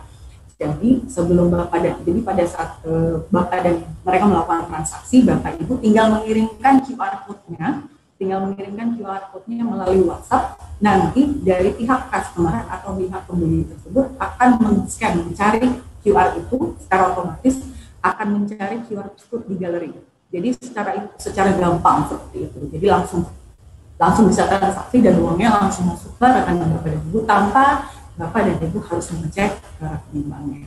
Nah, mungkin juga saya sampaikan bahwa saat ini kita bisa untuk cashless itu udah benar-benar sangat dibutuhkan, karena memang pada dasarnya semua transaksi yang sekarang berjalan, apalagi dalam masa pandemi ini, memang sekarang ini rata-rata harus menggunakan cashless. Diharapkan untuk kedepannya itu seluruh masyarakat bisa menggunakan cashless, karena pada dasarnya memang sangat mudah, sangat gampang, dan lebih aman. Gitu. Nah, mungkin itu saja yang saya bisa share sedikit, Bu Rifa, dari OVO, ya. Apapun kedepannya kami harap supaya masyarakat lebih terbuka pemikirannya, sehingga kami juga bisa membantu program dari BI dan juga program dari OJK untuk memberikan edukasi cashless kepada masyarakat. Terima kasih, Bu Rifa. Assalamualaikum. Waalaikumsalam warahmatullahi wabarakatuh. Terima kasih banyak Mbak Imelda untuk materinya siang hari ini tentang digital payment for millennial cashless transaction. Ya, di semua aspek lainnya, bahwa di mana-mana kayaknya kita dapat gitu ya, kesempatan, atau di mana-mana kita bayarnya itu cashless. Siapa sih yang hari ini nggak pakai OVO? Siapa sih yang hari ini saldo OVO-nya nggak ada? Pasti semua udah pakai, ya kan? Termasuk juga teman-teman yang ada di webinar kita siang hari ini, yang nanti juga akan mendapatkan hadiah OVO Cash, baik dari OJK maupun juga dari OVO. Tapi tunggu dulu, kita punya satu quiz ya untuk teman-teman. Jadi sebelum kita masuk ke sesi tanya jawab, ya udah banyak banget pertanyaan yang masuk di kolom Q&A kita, dan yes, ada pertanyaan tadi, apakah diberikan waktu untuk memberikan pertanyaan atau masukan? Yes, kita punya sesi itu untuk tanya jawab dan memberikan mendapatkan masukan dari teman-teman. Punya satu quiz untuk teman-teman peserta. Jadi nanti untuk 15 orang pemenang ini akan mendapatkan hadiah, yaitu berupa OVO Cash. Main kuisnya ini di Quizizz ya.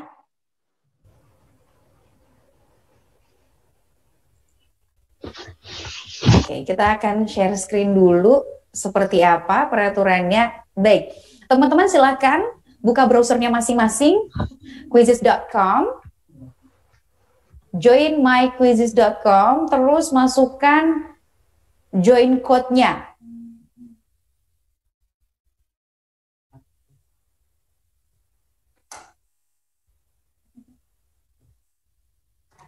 Oke, jadi sekali lagi silakan buka browsernya masing-masing, join myquizizz.com, terus masukkan kode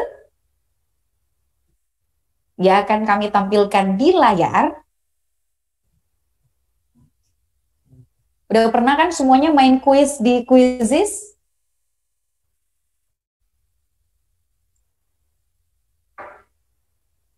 Tunggu sebentar ya. Oke, sembari juga saya akan melihat-lihat pertanyaan yang sudah masuk di kolom Q&A kita. Ada yang menyapa, ada yang pertanyaannya. Wah, ini panjang-panjang nih. Ini menunjukkan bahwa betapa excitednya teman-teman untuk mengikuti webinar kita sore hari ini ya.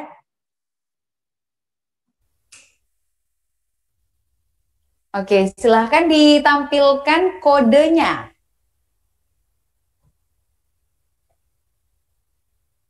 Oke, ini caranya buka browsernya masing-masing, joinmyquizzes.com, terus masukkan kode join. Silakan ya, ini ya. Ini kodenya. Kita akan bermain-main sambil juga kita akan melihat kira-kira siapa nanti yang akan terpilih ya menjadi 15 orang pemenang. Udah 11 orang yang bergabung?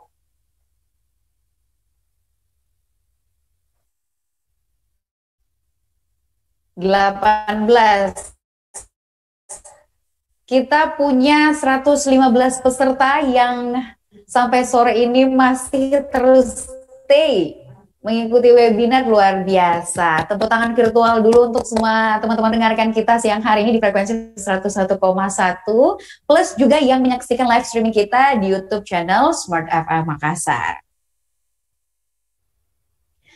Mungkin tadi ada yang sudah sempat mengisi absensi, ada juga yang tidak sempat ya karena kuotanya udah full, kuotanya sudah terbatas begitu ya. Dengan banyaknya peserta yang hadir, ini merupakan satu apresiasi juga bagi teman-teman komunitas dan juga OJK yang sudah menyelenggarakan ya, bekerja sama dengan Smart FM Makassar menyelenggarakan webinar ini. Akan semakin banyak juga orang yang akan lebih teredukasi dan akan lebih sadar soal cashless habit ini. Baik, 56 orang yang sudah bergabung. Kita tunggu dulu sampai mungkin 116 yang bergabung ya. Nanti dikode kok sama tim dari OJK. Oke, baik, kita tunggu cepet-cepetan ya sampai 70 orang. 10 kuota lagi. Kalau udah 70 orang baru kita start gamenya. Baru kita start kuisnya. 6 orang lagi, sudah 64, 65, 66, 67. Oke, 3 orang terakhir. 68. Silakan langsung masukkan kodenya joinmyquiz.com, terus masukkan kodenya. Oke, sudah. Kita akan langsung memulai kuisnya. 5, 4, 3, 2, 1. Jawab pertanyaannya. Baik. Ada 73 pemain.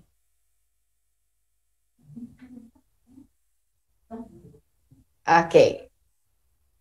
Ini juga pertanyaannya nggak jauh-jauh dari bahasan kita siang hari ini. Sampai sore ini ya. Kalau di Makassar sekarang udah 3:30 sore.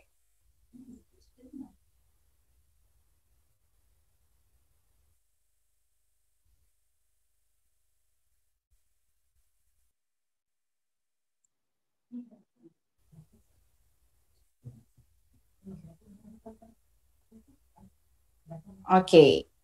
Sembari juga kami akan memilih pertanyaan, 5 pertanyaan terbaik ya, untuk dijawab nanti oleh pemateri. Tim OJK sedang menyeleksi 5 pertanyaan terbaik ya, yang nanti akan dijawab oleh 3 narasumber kita. Dijawab oleh Pak Murad, Pak Siwo, dan juga Mbak Imelda. Oke, masih bertahan di posisi pertama ada Vina. A-nya banyak banget ya. Terus posisi kedua ada Robit M. Fauzi. Posisi ketiga Alan Taulani. Ini saudaranya Andre Taulani kali ya. Oke, tergeser. Naik Ainun di posisi kedua. Anthony di posisi keempat.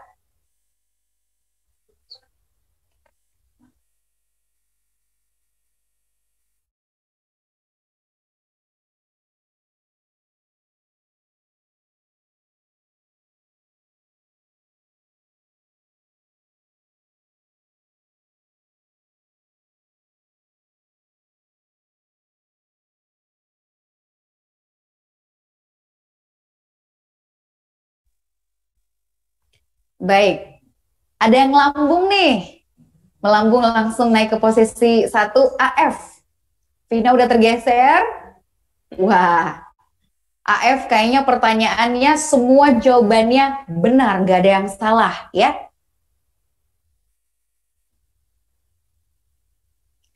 Oke.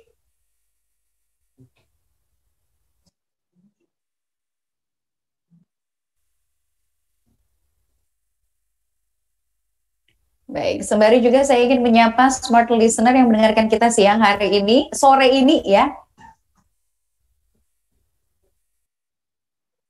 Dalam webinar Millennial Cashless Habit,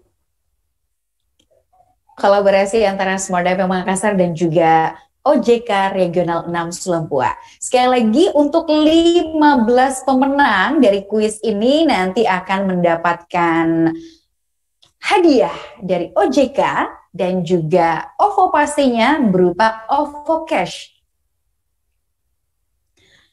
Baik, udah ada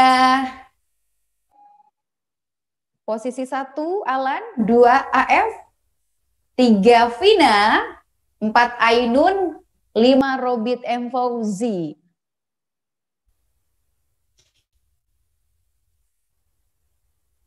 6 Alfian Arfan.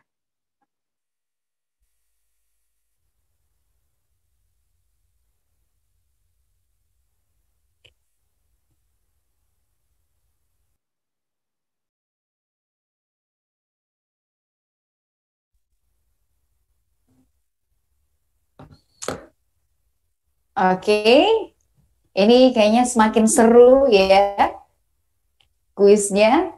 Karena ada yang nyalip-nyalip, ada yang langsung lambung nih. Sampai naik ke posisi teratas. Yang tadinya di bawah, namanya langsung naik ke atas. Oke, tapi untuk klasemen sementara, di posisi pertama ada Alan, 2 AF, 3 Vina, 4 Ainun, 5 Robit M. Fauzi. Dan pemenangnya adalah tereng. Posisi pertama ada Alan, 2 AF, dan 3 Vina. Ya, ini adalah top 3 kita. Alan benar semua, AF benar semua, Vina salah satu. Ya, dan kita akan pilih, ini dia 15 orang di posisi teratas. Yang nanti akan menjadi pemenang dan akan berhak untuk diberikan langsung OVO Cash ya, baik dari OJK maupun dari OVO. Itu dia, terima kasih, tepuk tangan virtual dulu semuanya. Yeay, akhirnya udah selesai kuisnya. Dan apakah pertanyaannya sulit teman-teman? Karena tadi di bawah-bawah ada banyak yang salah juga ya. Tapi hebat untuk pemenang pertamanya Alan, semua jawabannya benar. Itu berarti menyimak materinya juga dengan sangat-sangat seksama gitu ya. Oke, baik. Teman-teman, kita akan masuk ke sesi tanya jawab Q&A untuk siang ini, untuk sore ini ya. Ada banyak sekali yang sudah masuk pertanyaan di kolom Q&A kita. Saya ingin menyapa dulu Catherine Imran, terus juga ada Ami, ada Anthony Holly yang bertanya, terus juga ada Imade Semadi, terus Adinda Tasha Salsabila, Yusuf G, ada Muhammad Aidil, Alfian Arfan, Nyoman Suparta, terus juga Ardi Mansah, Nurdin, Kurnia Jamal, Al, Andi Muhammad Adam Ramadan, Andi Arif Fayani, terus juga ada Mugniar, Kurnia Jamal, ada Alivia Mutmainah Mutia, Uswa Zaidam, Andi Fajrin, Anita Chandra, dan wow, banyak sekali pertanyaannya. Ada 30 pertanyaan nih, tapi nanti kita akan pilih kira-kira pertanyaan terbaik yang dipilih ini akan dijawab ya oleh pemateri kita siang ini. Baik, kita akan ke pertanyaan pertama terlebih dahulu ya. Dari Ami, terima kasih Smart FM sudah memediasi program ini. Selain keuntungan bertransaksi digital, yaitu bisa bertransaksi tanpa harus keluar rumah. Karena transaksi ada pada genggaman kita. Next, bagaimana seandainya kita berada pada suatu wilayah yang tidak terjangkau internet, apalagi pada saat terjadi bencana misalnya. Ya, bagaimana kita bisa melakukan transaksi cashless atau non tunai itu di daerah atau lokasi yang tidak terjangkau internet, sementara kita tidak memiliki dana cash. Silahkan boleh mungkin dijawab dulu oleh Pak Murad, baru nanti minta tanggapan juga dari Pak Siwo.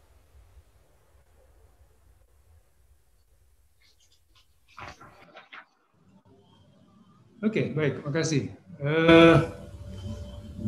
Ini pertanyaannya agak gampang-gampang susah jawabnya ya.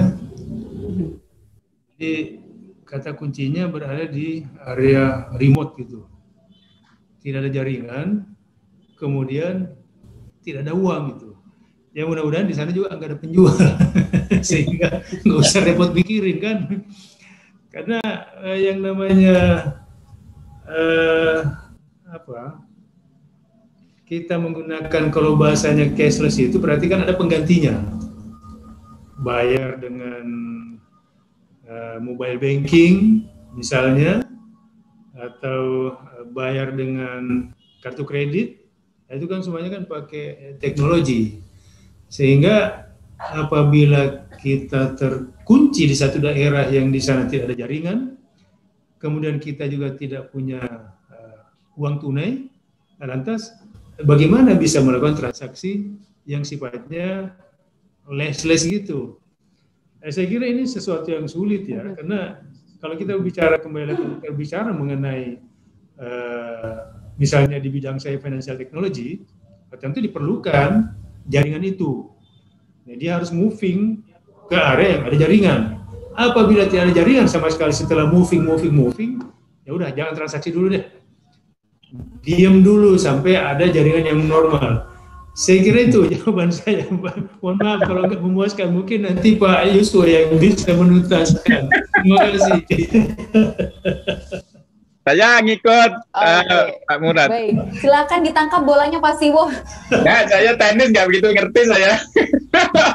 Intinya ya kalau nggak ada jaringan ya nggak bisa gimana. Karena kan duitnya kan mesti harus dikirim datanya. Kalau nggak ada jaringan nggak bisa. Gitu. Harus cari jaringan dulu. Harus cari jaringan dulu. Bingung Pak jawabnya Pak ya. Dilakukan begitu ya Pak ya. Hampir tidak mungkin bertransaksi non tunai Pak ya. Ya. Pasti, hampir pasti begitu. Ya.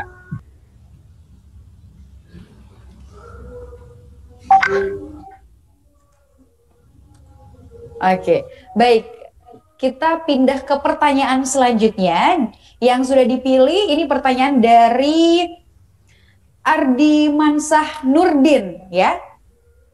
Ada dua pertanyaan. Yang pertama, bagaimana OVO bersaing dengan banyaknya digital payment yang ada di Indonesia yang dengan gencar-gencarnya menawarkan cashback dan juga promo-promo menarik. Katakanlah banyak sekali sekarang dompet-dompet digital yang kemudian hadir gitu. Nah, Mbak Imelda silakan dijawab Mbak untuk pertanyaan dari Ardi Mansah Nurdin.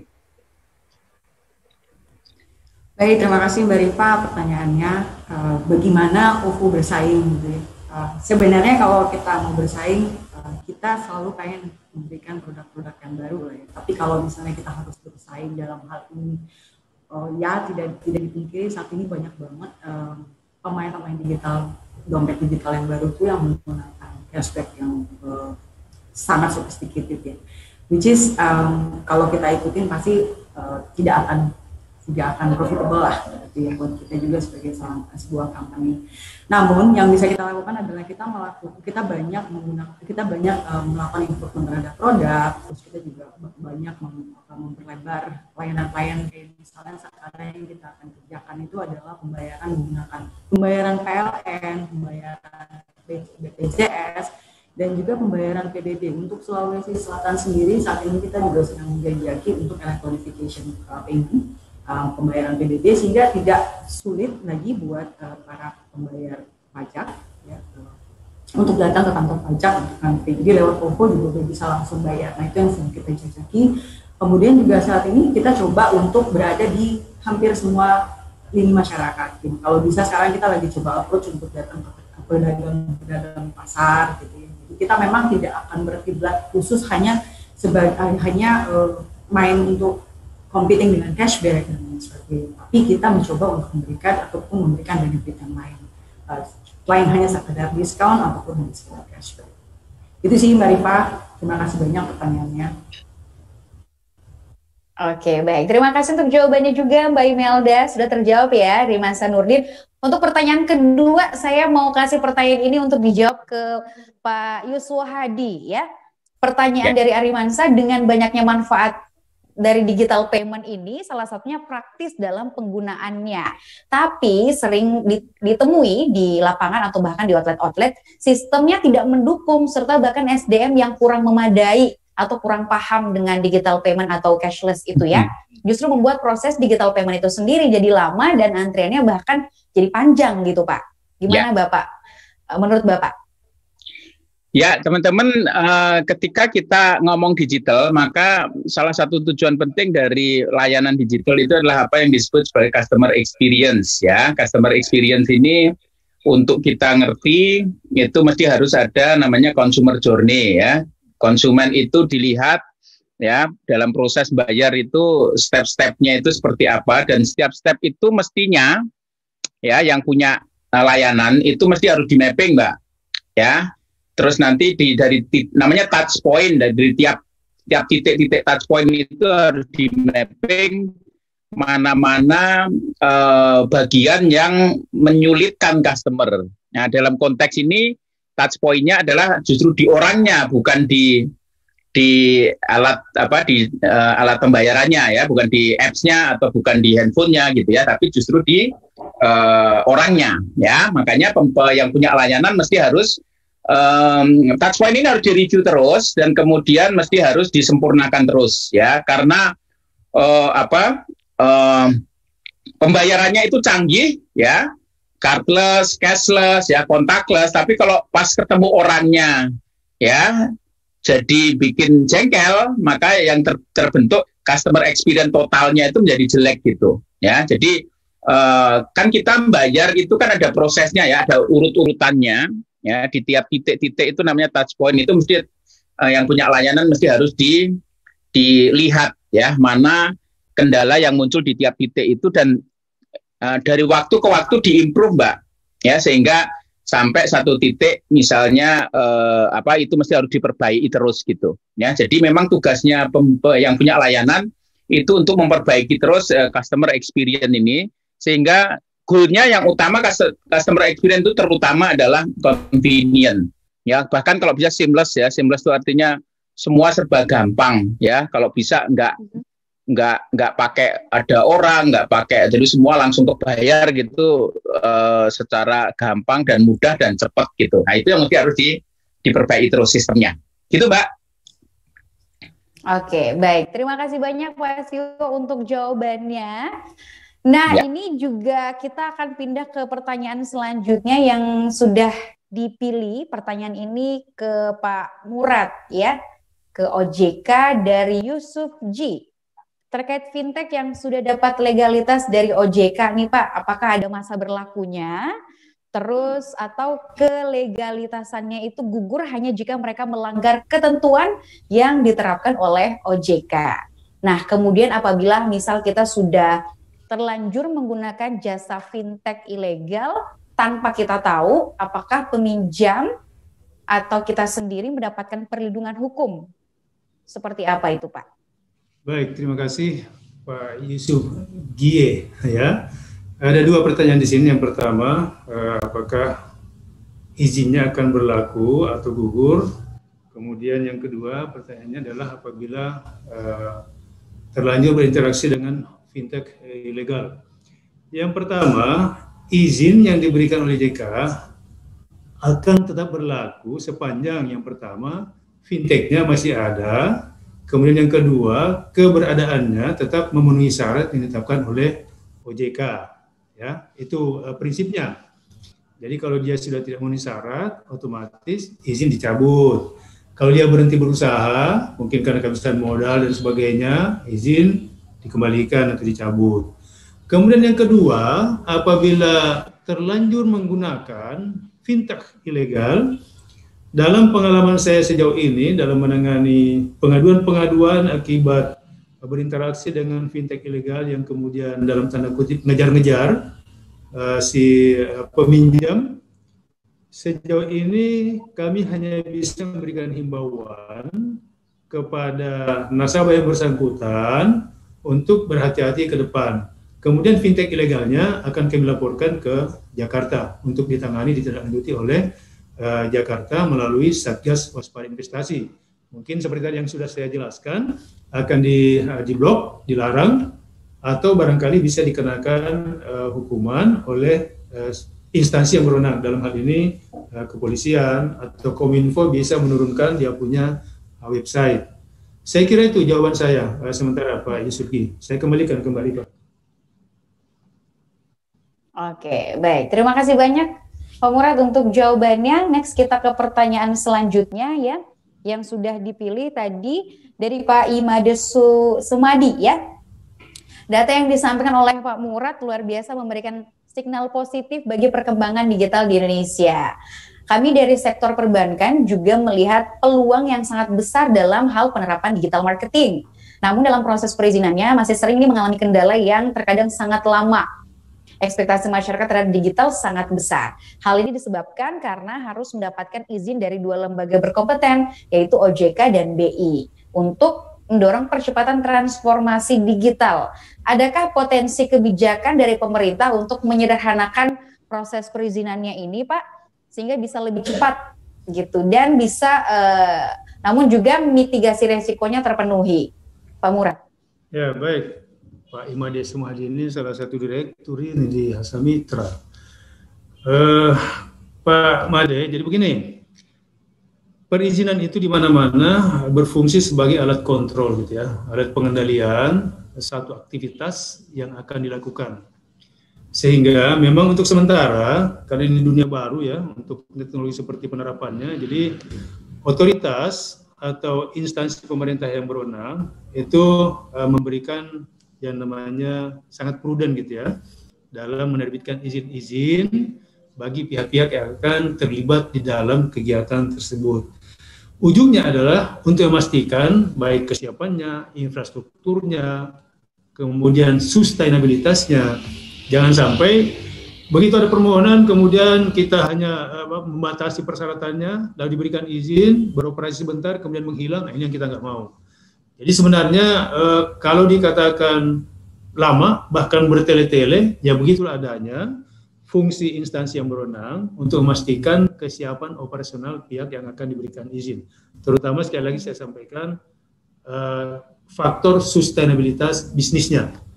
Saya kira itu. Mengenai kebijakan pemerintah, mungkin kalau ini menjadi isu yang meng-Indonesia atau disuarakan oleh banyak kalangan, barangkali bisa diangkat sebagai isu yang perlu ditindaklanjuti dengan merumuskan kebijakan yang baru sehingga proses perizinannya bisa lebih ringkas. Saya kira begitu jawaban saya Mbak Dipa. Saya kembalikan ke Mbak Dipa. Oke, baik. Terima kasih banyak sekali lagi Pak Murad. Kita pindah ke pertanyaan terakhir ya untuk sore ini yang sudah dikirimkan di kolom Q&A kita. Ini pertanyaannya mungkin lebih ke Pak Siwo ya gitu ya. Apakah Indonesia mampu sepenuhnya nanti menciptakan cashless society dan kira-kira kapan nih cashless society akan benar-benar bisa dibangun dan merata, bisa seperti negara-negara lain gitu. Seperti tadi contohnya yang udah diperlihatkan sama Mbak Imelda gitu ya, seperti di Cina. Ya. Gimana tuh Pak? Ini memang kombinasi antara keinginan konsumen sama kemauan dari pemerintah ya, karena kalau konsumennya sudah siap semua, pemerintah nggak mau, artinya uangnya tetap cash itu tetap ada juga nggak bisa ya. Sebaliknya pemerintah mau tapi konsumennya nggak siap, artinya kan kita ini kan ada 13.000 pulau ya. Kalau di Jakarta mungkin kita sudah bilang wah cashless sudah lewat gitu ya, tapi barangkali yang di Papua, yang di NTT itu cash itu akan masih tetap ya. Tapi memang digital ini luar biasa ya. Digital itu penetrasinya itu nanti sudah nggak kenal kaya miskin, nggak kenal urban rural gitu ya. Jadi kenapa? Karena sejauh handphone itu bisa 500.000 dapat dan sudah bisa internet ya. Dan tadi Pak Murad kan cerita penetrasinya sudah sampai ke berapa 130% ya. Jadi semua orang sudah punya handphone. Sejauh kita punya handphone, maka kita akan bisa melakukan transaksi secara cashless kan, ya, sehingga memang akan sangat masif nanti ya. Tetapi namanya orang itu nggak bisa juga sih kita terus kemudian akan go digital semua ya, kecuali pemerintah memaksakan untuk kita betul-betul ke arah cashless ya. Nah itu jadi nanti tergantung dari dua sisi ya, dua sisi. Kalau dua-duanya pengen semua, jadi artinya secara konsumennya juga cepat perkembangan untuk cashless dan pemerintah juga memang mendorong untuk kita cashless, nah itu akan lebih cepat itu prosesnya ya.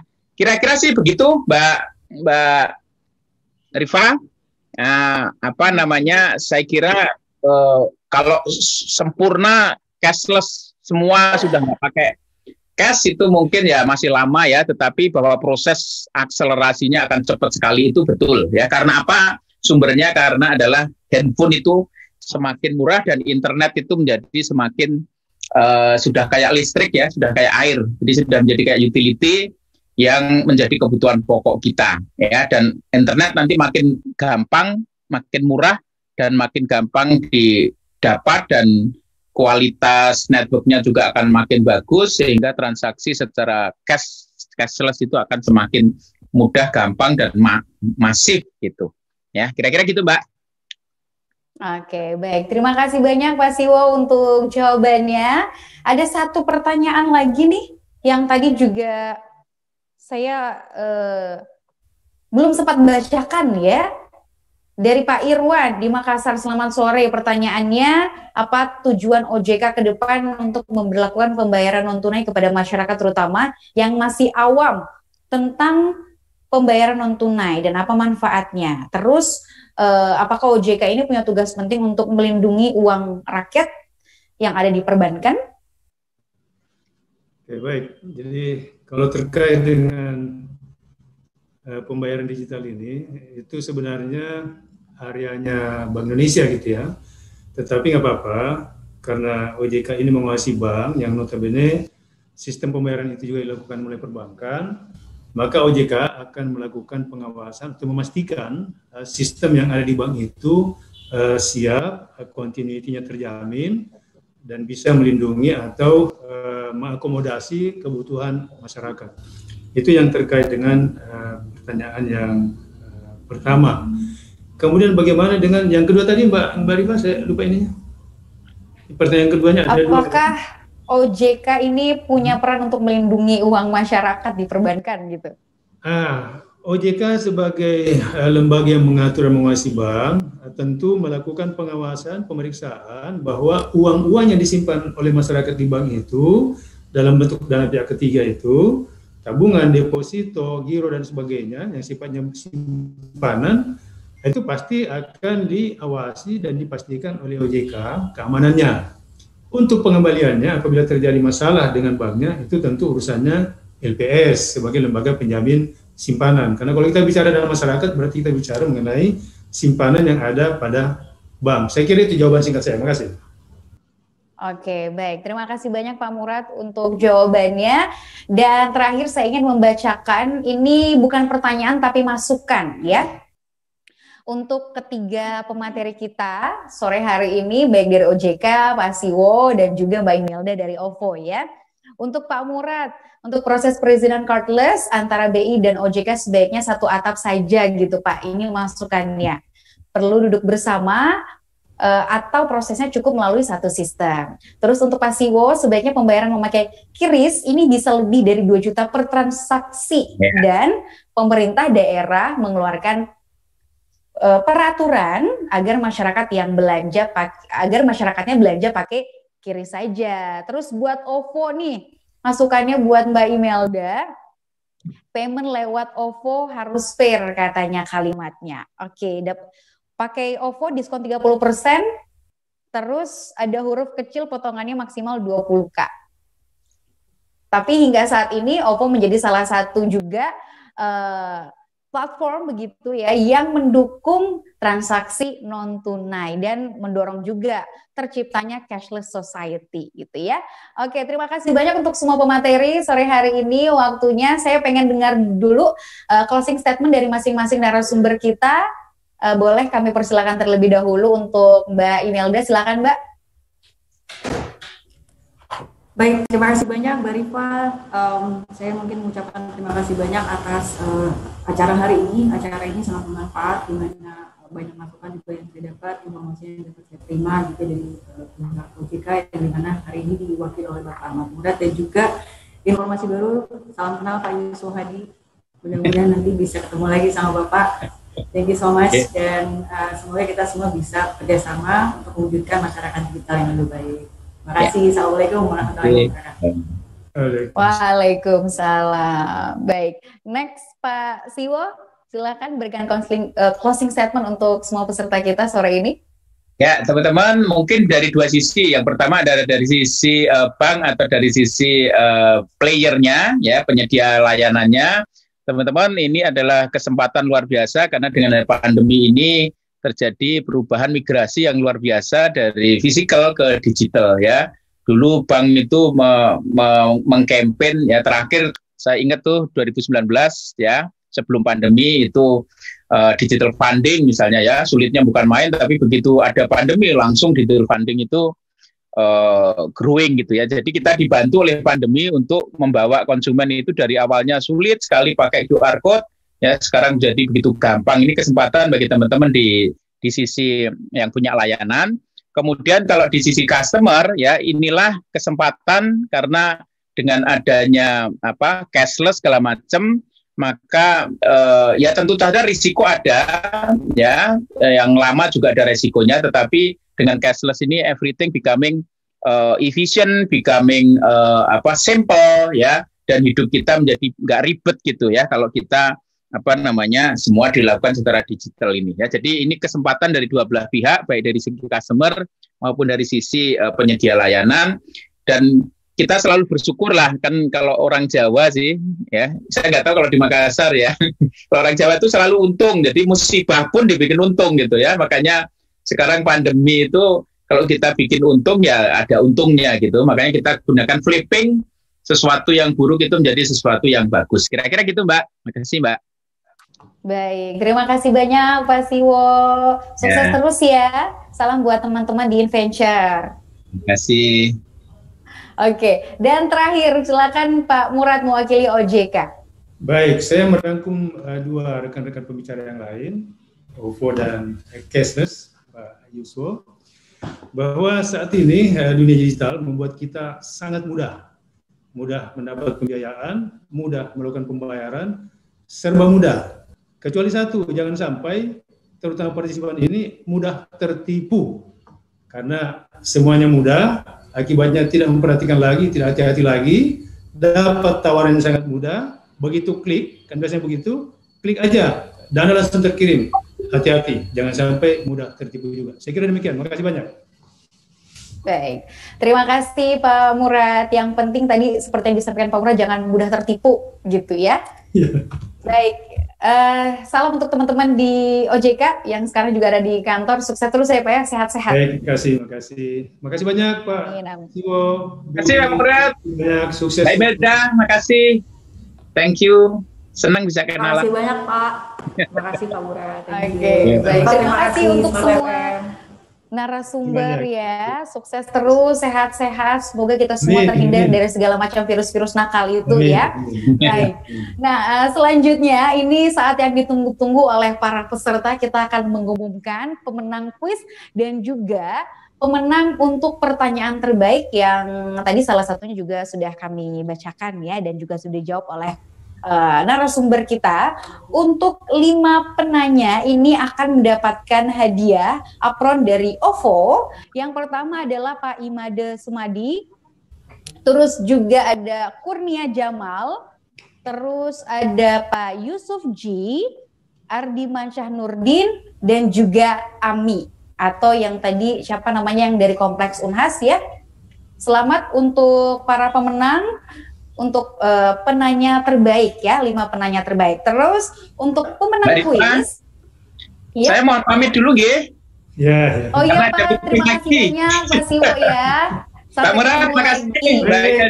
Sampai ketemu besok. Ya. Ada talk show-nya Pak Siwo di Saya juga FM pamit. ya. Iya. Mbak Rifa, saya juga Baik, pamit. Assalamualaikum. Terima kasih banyak Bapak-Bapak dan Mbak Imela. Terima kasih banyak. Oke, lanjut lagi. Saya akan umumkan 15 pemenang kuis kita yang akan mendapatkan OVO Cash senilai Rp200.000. Yeay. Ini ada 15 orang yang tadi udah kelihatan juga namanya ya. Yang pertama ada yang ID-nya AF, Vina, Ainun, Rabit M. Fauzi, terus A. Alfian Arfan, Antoni, Faizal, Bondan, Abi, Alan Taulani, terus Nans, Norma, Kurnia Jamal, dan yang terakhir Bintang. Terima kasih dan juga selamat untuk semua pemenang ya yang akan mendapatkan OVO Cash senilai Rp200.000. Ini pastinya persembahan dari OJK dan juga OVO pastinya. Nah, untuk semua pemenang bisa langsung mengambil hadiahnya. Nanti kami akan sematkan juga kontak person yang bisa dihubungi untuk mengambil hadiahnya. Saya akan sebutkan, boleh hubungi Yuli 081342609030. Nanti kami akan sematkan juga di kolom chat ya, nomor yang bisa dihubungi untuk klaim hadiahnya masing-masing. Dan untuk semua peserta, nanti apalagi yang tadi terkhusus yang sudah mengisi absensi ya, kita akan berikan juga hadiah atau merchandise menarik, pastinya persembahan dari OJK untuk teman-teman, tapi setelah acara ini selesai. Terima kasih banyak untuk semua peserta yang sudah bergabung. Wow, luar biasa. Tadi ada 126 peserta yang sudah antusias mengikuti webinar ini, dan semoga bermanfaat. Edukasi ini bisa kita terapkan dalam keseharian kita. Yang penting sekarang bagaimana kita bisa mendorong masyarakat kita menjadi cashless society gitu ya. Cashless, nggak ada tunai sama sekali. Terima kasih banyak dari Smart FM. Kami mengucapkan terima kasih dan juga mohon maaf apabila ada kekurangan selama webinar ini berlangsung. Rifa Majid pamit, sukses untuk Anda. Assalamualaikum warahmatullahi wabarakatuh.